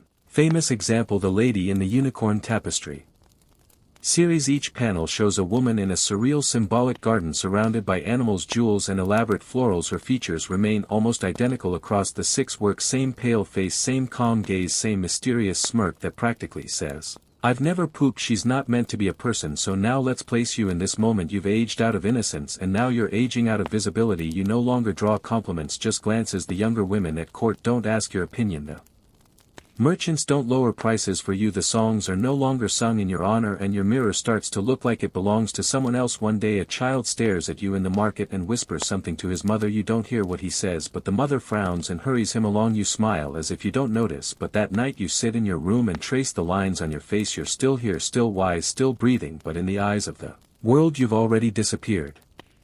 You've disappeared from the hall, from the marriage market, from the poems, from the hungry eyes of courtiers who used to bow when you passed. But what if you didn't fade quietly into the background? What if you leaned in, into the silence, into the thinness, into the pallor, and became something not just invisible but holy? Tonight we descend deeper into the strange and sacred world where beauty, death, and sanctity blur, where the ideal body wasn't just delicate, it was practically disintegrating. Welcome to the age of the heavenly body, where the most admired women were saints, and saints often looked like stylish skeletons. Now we've talked already about the obsession with looking pale, frail, and on the verge of collapse, but religious women, especially those canonized after death, took that aesthetic to its extreme. They weren't just admired for being thin, they were venerated for being nearly gone. Their bodies were supposed to be consumed by faith, literally wasted away in devotion. You weren't just close to God, you were evaporating into Him. Take Sinclair of AC. She reportedly fasted so severely that she needed to be propped up to attend Mass. Her eyes were sunken, her cheeks hollow, her body barely able to stand. But in art she's portrayed as radiant, glowing, elevated. The physical toll of her fasting becomes its own kind of luminous beauty. She's not ill, she's transfigured. There's a term scholars use for this phenomenon: anorexia. Mirabilis, miraculous lack of appetite. In today's terms we'd call it an eating disorder wrapped in sanctimony, but in the Middle Ages it was divine. Women who abstained from food were admired for their self-control, their detachment from the sinful flesh. It didn't matter that they were dying, in fact it mattered more if they were the thinner the holier, and this ideal didn't stay locked in monasteries, it leaked out into the broader culture. Noble women who modeled themselves on these saintly figures would mimic There's a peculiar account from 15th century France of a noble woman who insisted her maid stretch her face every morning using silk threads tied behind her ears. It didn't work, of course, but for a brief hour before gravity pulled everything back into its rightful place, she could convince herself she was still the belle of the court. That illusion was everything. And let's not forget the wigs. While not as popular in the medieval period as they would later become, some older women wore padded hair. pieces or dyed their hair with increasingly desperate recipes, onion skins, ash, crushed insects, whatever could bring a little life back to strands that had gone white with time or tension. But here's the cruel twist: many of these treatments damaged the scalp, causing hair to fall out faster, so the harder you fought aging the more obvious it became. And then came the social whispers: an older woman showing too much pride in her appearance might be accused of vanity or worse, witchcraft. Yes, you read that right. There was a common belief that older women who seemed too alluring or too confident were using unnatural means to preserve their looks, unnatural being code for uncomfortable reminder that beauty doesn't die quietly. In one German village, a widow was accused of bewitching young men with her lingering charms, her crime wearing red ribbon in her hair at 50. Scholars still argue whether this fear of aging was truly universal. Some believe older women, particularly widows, gained social freedom after their looks faded, no longer under the control of a husband or the pressure of courtly flirtation. They could own property, manage estates, and even speak their minds. There's truth in that, but it came at a cost. You had to sacrifice desirability to be taken seriously. You had to disappear from beauty before you could emerge as a person. There's also evidence that some women leaned into this invisibility. They dressed simply, kept their heads down, and played the long game. They became quiet powerhouses, advising younger women, manipulating marriage contracts, influencing politics behind heavy veils and soft voices. In some ways, aging became its own kind of weapon, but again, only if you stopped trying to compete. And in art, forget it. Older women were rarely painted unless they were saints, beggars, or allegories for sin. In the rare portraits that do exist, they're often shown with downturned eyes, heavily veiled faces, or hands clenched in prayer, an eternal apology for having lived past their moment. So tonight you're sitting at your vanity, you see a faint crease near your eye that wasn't there last month. You touch it gently, your maid notices, pretends not to. She brings over a bowl of cooled rose water and a cloth. You press it to your cheek as if it might erase time. Later at the feast, you watch the younger women laugh and dance. One wears a gown like yours from 10 years ago, another carries herself the way you once did, shoulders proud, lips modestly painted, eyes sharp. He just can't see it. You've been perfectly contained, face framed, jaw wrapped, body cinched, and you're still passing inspection. But here's the part they don't put in the love ballads or paint into the court frescoes: beauty fades always, and in a world obsessed with your physical perfection as proof of your spiritual worth, aging wasn't just a natural process, it was a kind of public failure. Tonight we're pulling back the silk veil to face what happens when time creeps in, when the skin sags, the hair grays, and the medieval world decides you've passed your expiration date. Let's get right to it. Aging was terrifying, not just for the person experiencing it, but for the people watching. The youthful face meant you were closer to purity, closer to marriageability, closer to divine favor. As soon as that youth began to slip, wrinkles near the mouth, crow's feet at the eyes, a little extra softness at the jaw, you could feel yourself sliding down the social scale. And for women especially, the descent was swift, cold, and merciless. The medieval concept of beauty was tied almost entirely to youth. Girls were married young, often as early as 12 or 13, not only because of strategic alliances but because that's when they were considered most attractive. Gross, absolutely, but in the logic of the time, a girl's physical freshness was directly linked to her spiritual and social value. Once she began to age, often by her early 20s, she was no longer an ideal but a relic. Aging men had more wiggle room. Of course, gray hair on a man distinguished a lined face, evidence of wisdom and hard-earned experience, but a woman with similar features often pied, mocked, or feared. Older women were pushed out of the center of court life, replaced by younger, more suitable beauties. A lady who had once been adored might find herself sidelined, no longer invited to dances, ignored at feast tables, or referred to with the gentle but soul-puncturing label of matronly. What made this even crueler was that women were still held to the same behavioral standards. You had to remain graceful, modest, sweet, and now invisible. If you tried to hold on to your beauty through makeup or elaborate dress, people talked. If you let it go, they still talked. You were either desperate or decaying. There was no winning. Let's talk beauty treatments. Yes, there were anti-aging methods, though none of them were kind. Women used harsh exfoliants made of crushed eggshells and salt to scrub away wrinkles. They dabbed their faces with mixtures of honey, vinegar, and ground bone to tighten the skin. Some even applied animal fat to fill out sagging cheeks. Nothing like waking up in the dark, cold center of a stone castle and slavering yourself in goose grease just to pretend you're still 20, devout or royal you were. Modesty was a moving target. You could follow every rule and still somehow fail at being appropriate. There were of course wimples for every occasion, daily errands, simple linen, religious festivals, embroidered silk but not too embroidered, mourning, black or dark Gray wedding starched white, often with a crown-shaped coif to symbolize purity, and no matter the type the message was always the same: your head belonged to society, now your hair, your neck, your breath, all tucked under a socially acceptable shroud. It wasn't just cloth, it was ideology. If a woman wore her wimple improperly or didn't wear one at all, it was seen as a statement, an insult, or rebellion. She might be accused of vanity, arrogance, or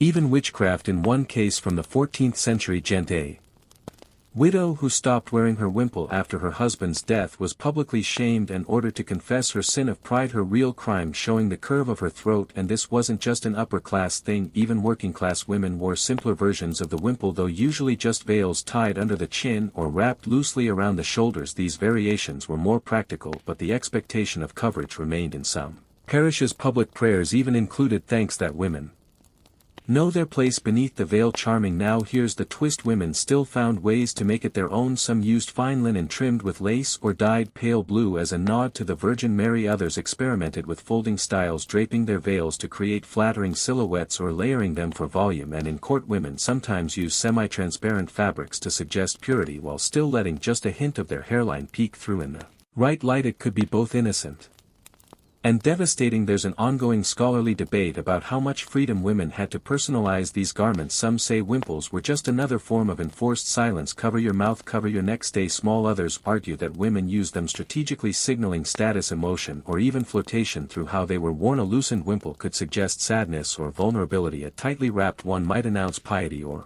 mourning, or maybe just a bad hair day. The truth is probably somewhere in the middle. Medieval women lived under strict rules, but they were never passive participants. So tonight you sit before your polished bronze mirror, your maid brings over a freshly ironed wimple, the linen warm from the fire. She pins it carefully at your temples, tucks it beneath your chin, and adjusts the drape at your shoulders. You feel the fabric press softly against your jaw, secure, restrained, like someone else's hand is gently reminding you to stay quiet. Later you pass through the hall, nodding politely, speaking softly, never lifting your gaze too high. A man you've never met says she has the face of a saint. You smile, small and serene, but you know he's wrong. You have the face of a woman. You lower your eyes, tuck your hands into your sleeves, and hope no one notices the tiny bit of forbidden lace hidden just beneath your collar. You're dressed exactly right, or so you hope. You've checked your sleeves for contraband lace, adjusted the weight of your veil to fall within legally scandalous territory, and you've settled on a belt that doesn't sparkle enough to draw suspicion. But before you walk out that door, there's one more thing to manage: your wimple. Yes, that oddly nun-like chin-hugging wrap that medieval women wore like a built-in apology. Tonight we're looking at the trap of modesty, quite literally the social cage that came stitched into the fabric of your head, where the wimple wasn't just an accessory, it was a statement,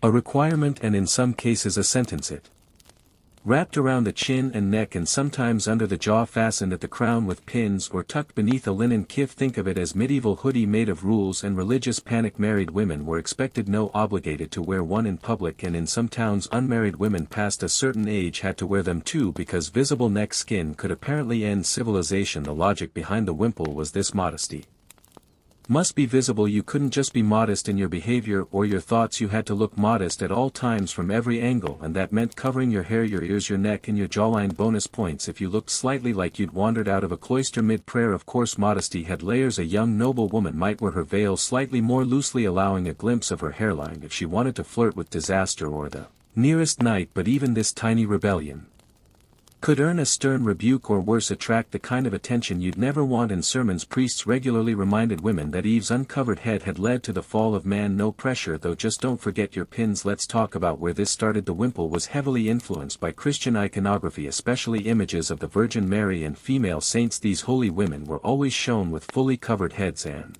necks, their faces framed in soft cloth-like halos. Real life women were expected to imitate this aesthetic as a form of daily devotion, and if that sounds smothering, it's because it was wearing a wimple could be hot, itchy, and impossible to manage on windy days. The linen would trap heat in summer and stiffen like parchment in winter, and don't even think about trying to run in one unless you wanted to end up tangled in your own sanctity. A historical note worth mentioning: Eleanor of Provence, Queen Consort of England in the 13th century, was known for her elaborate head coverings, including heavily starched wimples that looked almost architectural. She set trends across Europe, though some clergy grumbled that her accessories were too ornate for a godly woman, which just goes to show no matter how oppressive the images shaped medieval self-perception just as much as they shaped public taste. A quirky example: in a few surviving tapestries, women are shown applying makeup or fixing their hair, proof that even inside the illusion there was an Acknowledgement of the effort behind the fantasy. One shows a lady using a mirror while her maid stands by with a jar of rouge. Another features a noble woman discreetly removing her shoe, possibly to rest her aching feet. A small crack in the perfection but a telling one. And so now you find yourself walking through your family's gallery. Painted eyes follow you down the corridor. You pass portraits of ancestors you've never met, each more flawless than the last. Gowns that seem to float, eyes that never blink. None of them look like you, but all of them tell you what you should be. You pause before one. The Lady Eloise, your great-grandmother. Her face is still and pale, lips faintly curved in a smile that's probably just the artist's flourish. She looks perfect. She looks nothing like the stories you've heard about her temper. You reach up and touch your own face. Your skin is warm, your eyes are tired, you're very much alive, and somehow that feels like a rebellion. You've wandered through painted illusions and stitched up perfection, seen yourself reflected in 100 faces that were never truly yours. But tonight we're dropping down from the clouds of courtly art and into something far more grounded. Literally, we're talking about feet. Yes, the humble, often hidden, occasionally fetishized medieval foot. It turns out even down at your toes beauty standards lurked, and while most people didn't go around showing off their bunions, that didn't stop society from dreaming up elaborate fantasies about what made a foot desirable or disgraceful. First, the basics. In medieval Europe, feet were supposed to be small, narrow, and elegant, basically impossible for anyone who actually used them for walking. The ideal foot was delicate, high arched with well-shaped toes, and ideally so dainty it never had to touch anything unpleasant like mud, dirt, or God forbid labor, which is hilarious given the actual state of roads back then: unpaved, uneven, and frequently decorated with medieval surprises. But that's the thing with beauty standards, they're never about reality, they're about aspiration, and aspiring not to have to use your feet was apparently quite chic. So how did people show off something that was usually hidden under layers of cloth and leather? Through shoes, of course, and medieval shoes were doing the absolute most pointed, but the barefoot image also had connotations of vulnerability, even sensuality. A woman with bare feet was exposed. Maybe holy, maybe fallen, either way she wasn't neutral. There's also the issue of smell. Let's be real, shoes back then didn't breathe. Foot odor wasn't just possible, it was inevitable, which led to some inventive attempts at deodorizing. Some noble women stuffed their shoes with rosemary, dried lavender, or even slices of lemon peel to keep things fresh. One beauty guide from the 15th century recommends steeping the feet in wine and ash to cleanse them of both odor and sin. Whether that worked is debatable. Whether it stung is not. So what happens when your feet don't meet the standard? You cover them, you keep them quiet, you don't draw attention to them unless you're certain they'll pass inspection. There's even a fringe theory that some women took to dragging their skirts slightly longer than necessary, not just for modesty but to hide large or misshapen feet. Your shoes might sparkle, but only if your toes deserve to be seen. So here you are back in your chamber preparing for yet another long day of being admired while pretending you aren't. Your maid helps you into your slipper-like shoes, gently tugging the silk ribbons at the ankle. You wiggle, your toes sore from yesterday's feast. The soles are already worn and the heels ache, but the shoes look divine. Later at court you sit by the fire, ankles crossed, feet perfectly posed beneath your gown. A knight kneels nearby, eyes drifting just barely to where your shoes peek out. He smiles faintly, you smile back. I wonder how long you can sit like this before the pain makes your toes cramp. It's morning again. You're up before the sun, not because you're excited to greet the day but because looking effortless in medieval court life takes effort, hours of it. So tonight we're finally opening the heavy oak door to a place most men of the age never saw: the noble woman's daily beauty routine. Spoiler alert, there's nothing dreamy about it. This was beauty through pain, a ritual of exhaustion where glamour didn't just cost time and coin, it cost circulation, personal space, and at least a few layers of your skin. Let's start with the wake-up call. Your servant brings in a basin of cold water, frigid because heating water means lighting a fire, which means time, which means no. You splash your face, grit your teeth, and then begin the process of cleansing. This involves a cloth scrubbed over your skin with vinegar or a blend of wine and crushed herbs. It smells sharp, stings a bit, and leaves your face somewhere between fresh and faintly inflamed, but redness is better than blemishes, and as we've covered, your skin must say purity even if your pores are screaming. Next, the whitening. You dab on your homemade Syrah vinegar aged lead paste, because pale isn't just pretty, it's the moral high ground. It goes on thick, cold, and chalky. You smooth it with a piece of linen, blend as best you can, and try not to think about the fact that this will rot your face from the inside out in a few decades. That's future use. Problem present: you has a courtly luncheon to attend. If your cheeks are looking too bloodless, it's time for a little rouge crushed cochil. Beetles or alkanet root mixed with egg white or animal fat makes a decent blush. You apply it in faint circles, careful not to overdo it too pink, and you look like a tavern girl just enough, and you look like someone who woke up blessed, not busy. Your lips maybe a touch of balm, lightly tinted, not too red. We don't want the wrong kind of attention. Then the hair, if you follow the standard religious rules, you haven't washed it for a while, instead you've kept it oiled and combed, wrapped in linen at night. Today it's time to shape it. If you're unmarried, you can let a little of it show under your veil. If you're married, it must be hidden, no questions asked. Your maid helps you brush it out, then plaits it tightly. You groan when she hits a knot. She apologizes quietly and keeps going. Once it's braided, you wrap it around your head, pin it into place, and slide on your coif another layer, then the veil, maybe the wimple, depending on how religious the day is. Looking dressing takes another hour. First the shift plain linen, then the kirtle laced tightly at the sides, compressing your waist, your ribs, your breath. You brace yourself against a post while your maid pulls the laces tighter. You exhale when she's done, only to inhale and feel your torso hit a wall of stiffened fabric. There's no room in here for digestion or opinions. Over that goes your outer gown, velvet if you're rich enough, wool if you're merely privileged. You check the embroidery. Any damage or pilling could be interpreted as neglect, and neglect is just a fancy word for moral failure. You select your jewelry modest unless you're trying to make a statement. You lace on your shoes if you can reach them, if not your maid does it for you. She's used to it. Now comes the hard part, walking. The goal is to glide. You practice this, back straight, shoulders relaxed, feet close together, steps small, no swaying, no bouncing. Your gown weighs nearly 15 pounds. If you lean forward too much, you'll trip on the hem. If you lean back, you'll strain your spine. And all of this happens while pretending not to notice. You're dressed like a bedazzled sarcophagus. Breakfast is light if you eat at all. A bit of fruit, a piece of bread, diluted wine. Eating too much makes you sluggish, and sluggishness is unbecoming. Your stomach already feels tight under your gown. You sit with perfect posture while your husband discusses crops or politics with other men. You're not expected to contribute, you're expected to look vaguely interested. Then appearances. If you're going to court, you must be impeccable. Your skin must remain matte, your breath fresh. You chew mint, suck cloves, maybe sip rose water. If your throat gets dry, you smile occasionally but never too broadly. You laugh only when it's safe. You speak in shoes called poulins, became a fashion craze among the nobility, especially in the 14th and 15th centuries. These things were absurd. Some had tips that extended 5, 6, even 12 and beyond. The actual toes stuffed with moss or wool to hold their shape. The longer the point, the higher your status. They were designed for strutting, not standing, and if you're wondering how anyone walked in them, well, mostly they didn't. The ultra-wealthy were carried in litters or rode horses while their shoes flopped majestically beneath them like limp baguettes. There's a surviving pair in a museum that literally curls upward like a curly fry. Functional number, fabulous also number, but fashionable absolutely. It's a miracle no one tripped to death on them, though there are records of city officials banning excessively long panes during festivals for fear of public nuisance and injury. For women the stakes were different. While men's shoes screamed, "Look how ridiculous my wealth allows me to be," women's footwear whispered, "Look how small and soft and unthreatening I am."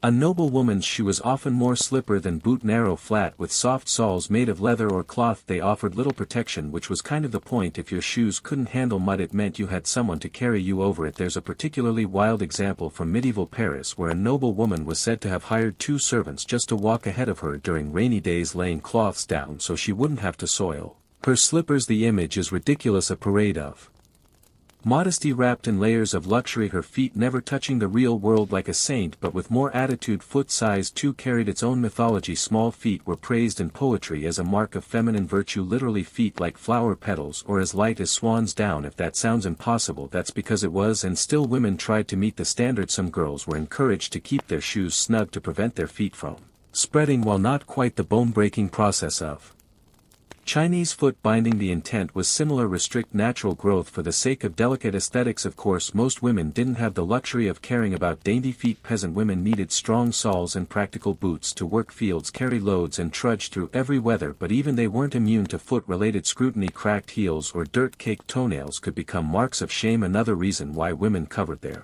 feet completely, even in private. Modesty didn't stop at the ankles. Here's where things get particularly bizarre. Some courtly love poems included detailed foot descriptions. Knights would wax poetic about their lady's arched instep or the whiteness of her heel. That's right, someone out there was sing for a heel. In fact, there's a poem from 14th century Castile where a man literally describes a woman's feet as holy relics, which is a level of foot worship You probably weren't expecting from a guy in chain mail, and yet the foot could also be dangerous. Barefoot women appeared in religious art usually to signal penance or humility. Mary Magdalene is often shown without shoes, her feet dusty from the road, a contrast to the perfumed jeweled versions of beauty preferred by the upper class. She's an ideal, an icon, and thousands of women were expected to somehow live up to her woven perfection. And let's not forget manuscript art, illuminated books especially.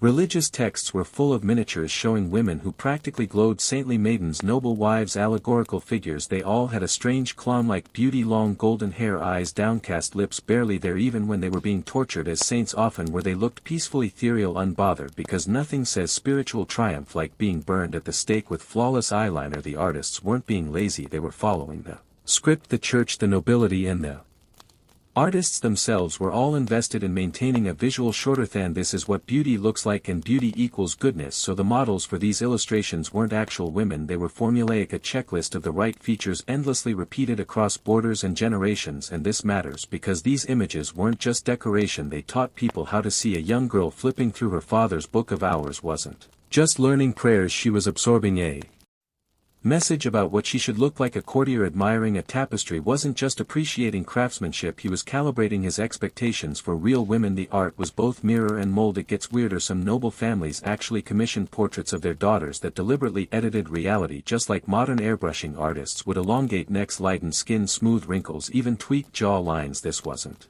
deception, it was expected. One letter from a 15th century Italian merchant to a portrait artist politely requests that the painter brighten the lady's eyes, lessen the nose, and improve the posture, basically make her hot, but tastefully. Even men got in on the illusion game. Portraits of noble women often included symbols to reinforce the image: a small dog to show loyalty, a book for intelligence, a lily for purity, a tiny unicorn. Yes, unicorns were big in this era for untouchable chastity. Every detail was curated, every object served the story. You weren't just looking at a person, you were being told what to believe about her. But the flip side, real women could never live up to these images. No one had that much hair, no one's skin glowed in candlelight like a polished pearl, no one could sit for that long without getting a cramp. The art created expectations that real life could never meet, and yet women still tried: bleaching hair, tightening bodices, swallowing herbs to stay slim, practicing the perfect downcast gaze in case someone important looked their way. There's even a strange scholarly debate about whether these idealized images cause psychological harm. Some historians argue they reinforced damaging stereotypes and limited women's freedom of expression. Others think they offered a kind of escapism, a chance to imagine oneself as something more refined, more admired. But whether aspirational or soft tones, only when directly addressed. You sit for hours stiff and composed, your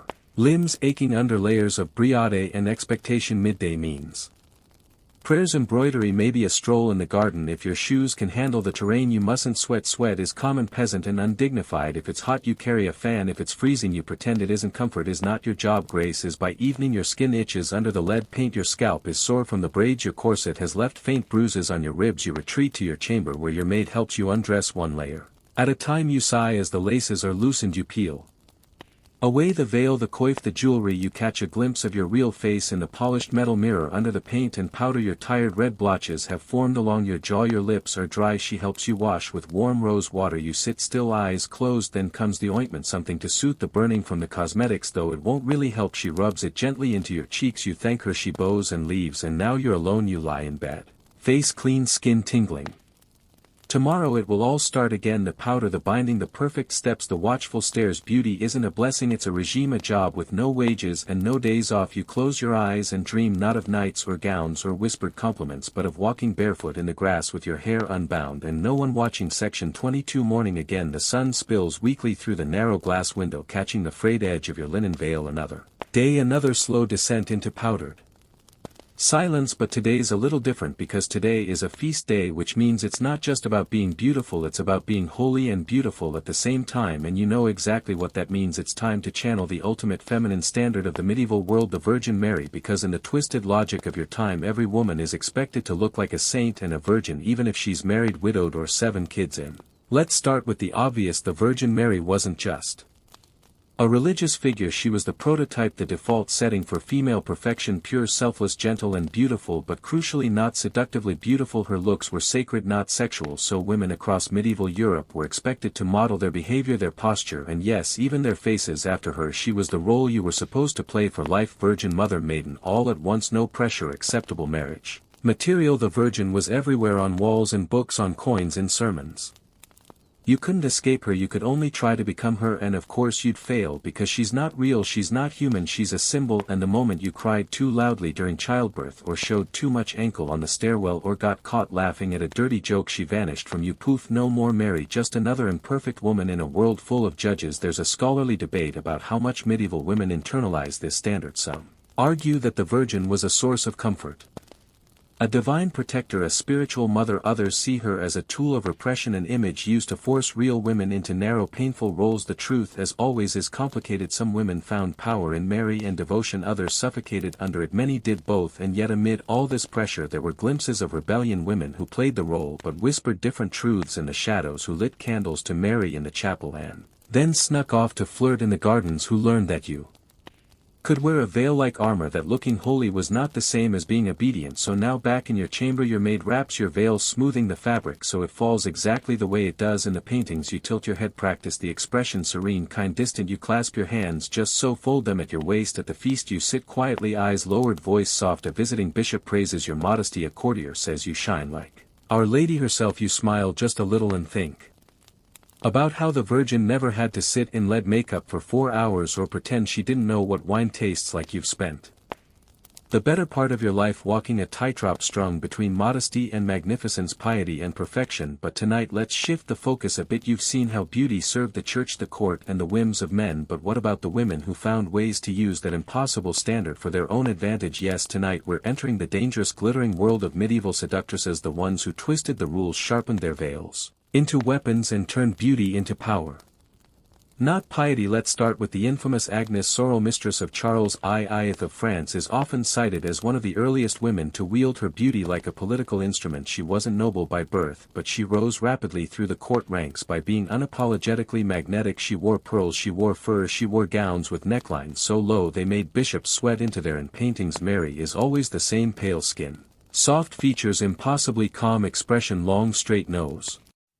downcast eyes, slight smile, as if she just heard an angelic joke but didn't want to seem smug about it. Her hair is either hidden under a veil or depicted flowing in gentle waves of golden brown. Her body is long, her fingers narrow, her feet when shown perfectly clean. Even when she's giving birth in a stable she looks like she's hosting a polite garden party. So how do you, a mortal woman navigating court gossip and itchy gowns, pull this off? It starts with the clothes. Marian blue is the color of choice, deep celestial and outrageously expensive, since the pigment came from lapis lazuli imported from halfway across the known world. If you can't afford actual blue fabric you settle for pale versions or just white. Modesty is key. Your neckline is high, your sleeves are long, your veil is adjusted so that even your ears are hidden. No hair escapes, no curve is emphasized. You don't walk, you glide, you don't speak, you murmur. There's an entire genre of beauty based around this celestial ideal in religious poetry and devotional songs. The Virgin is described in ways that echo courtly love poems, only instead of stirring lust she's meant to stir awe. Her cheeks are as fair as leaves, her voice like pure spring water, her body without fault or stain. These phrases aren't just religious, they're aspirational. Girls are taught to imitate them, not just to be good but to look good in a specific way holiness demands. And here's where it gets tricky. The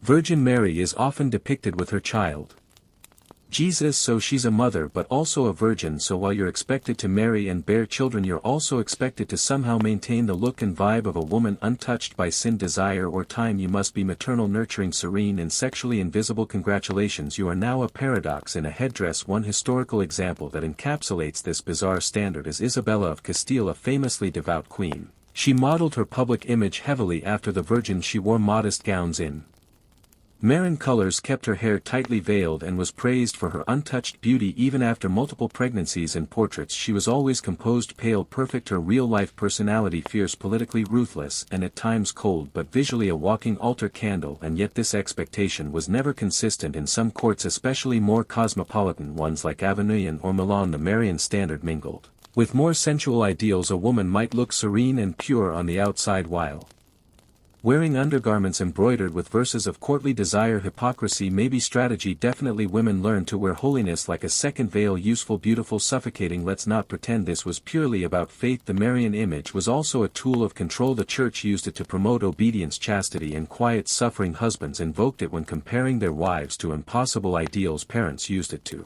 mold their daughters into might, quietly control land, servants and commerce. Without ever raising a voice. Beauty for them wasn't power, it was cover, a veil not of linen but of expectation. This brings us to an open scholarly debate: were these women truly empowered or just clever prisoners in gilded cages? Some argue they were complicit in their own objectification, trading real freedom for temporary influence. Others believe they were rebels, subverting a system that gave them only one tool and using it to carve out space where none should have existed. It's a complicated knot. And maybe the knot is the answer. After all, these women didn't invent the standards, they inherited them like an old corset, too tight, beautifully made, completely inescapable, so they tightened it, posed in it and made it work until it didn't. And now you're back at court, sitting through yet another feast. The room is thick with perfume and politics. Across the table a visiting duchess tells a story with perfect timing and a slightly dangerous smile. The men around her hang on every word she reaches for. Her goblet slow and graceful, revealing just enough wrist to be remembered. Your eyes meet, she gives you a subtle nod, you nod back, and just like that you understand each other. Not enemies, not friends, just two women in a game with impossible rules. You're back in your chamber again. The fire has gone low, casting flickers of orange and shadow against the stone walls. The feast is over, the gowns are laid aside and your face is scrubbed raw of paint and powder. In the quiet hum that follows a day of display you finally have space to think, not about how you look but about how it all feels. And if you're honest, it's starting to feel like none of this was ever about you at all. Every rule, every ritual, every beauty standard you've ever twisted yourself into, it's like stepping into a gown sewn from other people's fantasies. It never quite fits, it pulls in weird places and it's heavy. God, is it heavy? Sleeve. She painted her face, powdered her skin and made sure her presence was unforgettable. She was both adored and hated, proof that power in a woman's body made people very nervous. Agnes didn't just look the part, she played the court like a harp. She used her access to the king to gain influence for her family, promote loyal allies and secure herself a lifestyle so lavish chroniclers complained she wore the cost of a chapel on her sleeve. She's even credited with helping lift Charles out of a depressive slump during the 100 Years' War. That's right, while men swung swords she lifted morale. With a carefully timed smile and the glint of sapphire earrings. Of course not all power came from such proximity to royalty. In Venice the courtier nest, the honest courtesans were a class of educated, alluring women who blurred the lines between beauty, wit and influence. These weren't your average tavern companions, they knew poetry, philosophy, fashion and how to walk into a room like they owned it. Men didn't just want to bed them, they wanted to be them. Some wrote books, others hosted salons, they dressed in gold thread gowns and spoke in calculated tones. Their beauty was curated, but their minds were just as sharpened. These women understood something most noble women couldn't say out loud: if you were going to be judged on your appearance anyway, you might as well choose the stage, control the lighting, own the script. One fringe case: a woman named Sibylla from Prague reportedly used her exceptional appearance to gain audiences with merchants, clergy and even traveling nobility. She wasn't of noble birth, but she reinvented herself through fashion, carefully layering imported fabrics, perfuming her skin with rose oil and studying noble speech patterns. Rumor says she brokered trade deals in exchange for whispered flirtation and maintained a network of influence so vast, one official wrote in a letter, "She speaks less than a lady but moves more than a bishop." This of course terrified people. Women weren't supposed to want power, especially not through beauty, which was assumed to be passive. To actively use it was seen as unnatural, manipulative or predictably demonic, which is how a lot of these women ended up slandered in popular songs, condemned in sermons or accused of sorcery. Agnes Searle was rumored to have died from poison possibly administered by jealous rivals. Many courtesans ended their lives in quiet poverty, exiled once their beauty faded. There's a bitter truth here: even when women succeeded through beauty, the success was conditional, temporary. You could play the game but you never owned the board, and the moment you stopped being desirable or obedient, you were erased. Just another cautionary tale in a monk's angry diary. But some women leaned into the art of performance, not to seduce men but to protect themselves. They weaponized beauty as camouflage. A noble woman with a reputation for grace could hide sharp intelligence behind fluttering lashes. A widow known for her quiet mourning from the first time you were told to keep your voice low and your eyes lower from the moment a priest compared your worth to a lily bloom, perfect only until it isn't. You've been living inside a role someone else wrote. You were the maiden, then the wife, then the mother, then if you lasted long enough the widow. Each stage with its own costume, its own script, and it all came with rules. Too pale, and they say you're sickly. Too flushed, and they say you're sinful. Too thin, and you must be fasting for heaven. Too curvy, and you're feasting on the devil's table. Your body was never your own, it was a canvas painted by priests, poets, portrait artists, and paranoid husbands. You've watched other women vanish into those paintings, become saints or scandals, sometimes both. You've memorized the poses, knees together, eyes cast down, smile soft but not so soft it invites questions. You've sat beside dying mothers who whispered prayers for their daughters to be beautiful enough for marriage, as if survival depended on symmetry. In a way it did, because let's be honest, it wasn't just about beauty, it was about compliance. Beauty was the sugar that coated obedience. If you were lovely, people assumed you were good. If you were good, you were expected to stay quiet. If you stayed quiet, the world moved smoothly around you, but only as long as you stayed within the lines. There's a theory from modern scholars, well modern by medieval standards, suggesting that the beauty ideal wasn't just a reflection of virtue but a replacement for it. In a world where women couldn't own property, vote, or lead armies, beauty became their only real currency. If you couldn't be powerful, you could be pretty. If you couldn't speak, you could glow. But that theory assumes women were just passive vessels for male desire, and you know that's not the full picture. You've seen how women used beauty strategically, how they wielded it like a needle, sometimes to stitch alliances, sometimes to pierce ambition. You've watched courtesans charm warlords and widows outmaneuver bishops. You've known ladies who flirted with ruin just to feel seen again, but even those little victories came with a cost. You've seen women lose everything the moment they slipped, grew older, said too much, wore the wrong thing on the wrong feast day. One day they're luminous, the next they're forgotten, and no matter how clever or holy or politically brilliant they were, their story is often reduced to how they looked. You remember Lady Allen, don't you? Perfect skin, sharp tongue. She once talked a noble out of starting a war. You overheard him say later she had a nice jawline for a woman with opinions. That's what he remembered, not her wit, not her diplomacy, just the angle of her face. And it's not just the nobility, even peasant girls were caught in the crosshairs. If they were too pretty, they were suspected of seducing the priest. If they were too plain, no one would take them as wives, and they'd become spinsters. Mysterious, pied, a little feared. Beauty was a weapon or a wound or both, and here you are, still here, still trying. You catch yourself checking the mirror again tonight, not for vanity, for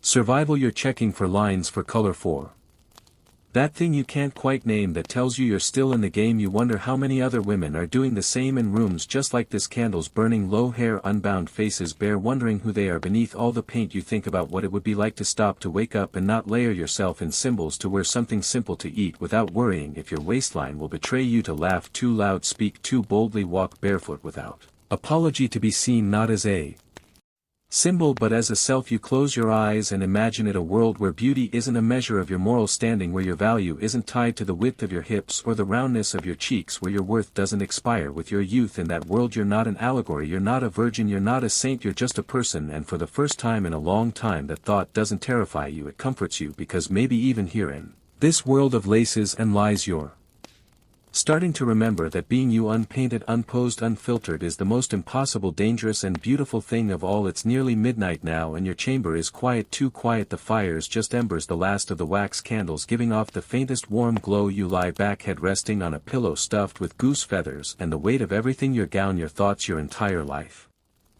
lived under the thumb of someone else's ideals, settles into your bones. But before we let you drift off, there's one last thing we have to talk about, because the truth is medieval beauty standards didn't die with the Middle Ages, they didn't vanish when the wimples came off or when lead-based makeup fell out of fashion. They just mutated, hid themselves behind modern mirrors and digital filters, only slightly less obvious and no less cruel. Let's not kid ourselves, we've inherited the same toxic logic.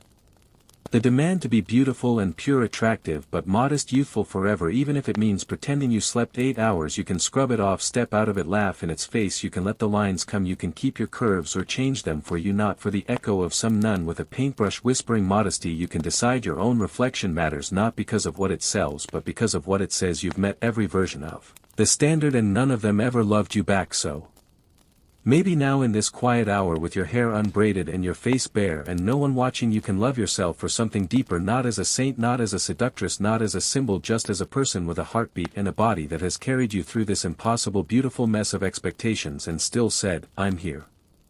So go on, turn out the candle, close your eyes, you've played the role, you've earned your rest, let the beauty standards fall asleep without you tonight when you didn't. And the worst part, we still believe that how we look somehow tells the world what kind of person we are. Kind, competent, trustworthy, desirable. Good skin equals a good soul. Straight teeth and a slim waist still mean you must be doing something right. It's the same lie, just dressed in new fabric. Scroll through social media and you'll see the medieval mindset everywhere. No makeup tutorials designed to make you look effortless. Photoshopped portraits claiming to be authentic. Beauty products sold with promises of virtue. Clean beauty, pure formulas, natural glow. We're not calling it piety anymore, but the language is familiar. It's still about being seen as better without being seen trying. And don't even get started on aging, wrinkles, or fine lines, something to be erased with creams, lasers, or filters that literally blur your face into nothing. You're supposed to remain youthful forever, but naturally. Don't age, but don't look like you're fighting it. Don't look old, but don't act like you care either. Sound familiar? That's a straight-up gothic remix of the same medieval pressure to appear untouched by time. Want to wear makeup? You better make it invisible. Want to be sexy? Better make it accidental. Want to be noticed but not too much, complimented but not envied, desirable but only in ways that won't scare the people doing the desiring. In short, you still can't win because somewhere deep down society still loves a woman who disappears into her beauty, who glows without effort, who ages without changing, who speaks without being loud. And if you've ever felt exhausted by that, it's not your fault. You were born into a system that's been refining this performance for centuries. That voice in your head saying, you need to fix this. When you see your reflection, that's a medieval monk still whispering across time. The ad campaign that promises radiant skin and inner confidence, that's a 14th century sermon wrapped in a Sephora receipt. And those filtered photos of flawless people who swear they woke up like this, tapestries, every last one of them. There's a reason these ideals persist. They sell things, they keep you busy, they keep you doubting, and they stop you from asking better questions. About value, about power, about what happens when you choose to opt out. Because here's the secret most people don't want to admit: beauty isn't truth, it's theater. And you've been a leading lady in someone else's script for way too long. But here's the radical part: you're still here. You've survived the centuries, the plucked hairlines, the corseted ribs, the sickly pale faces, the saintly smiles, the powdered lies. You sitting here reading this have outlived every lie they told you about what a woman should look like. You are proof that beauty does not own you.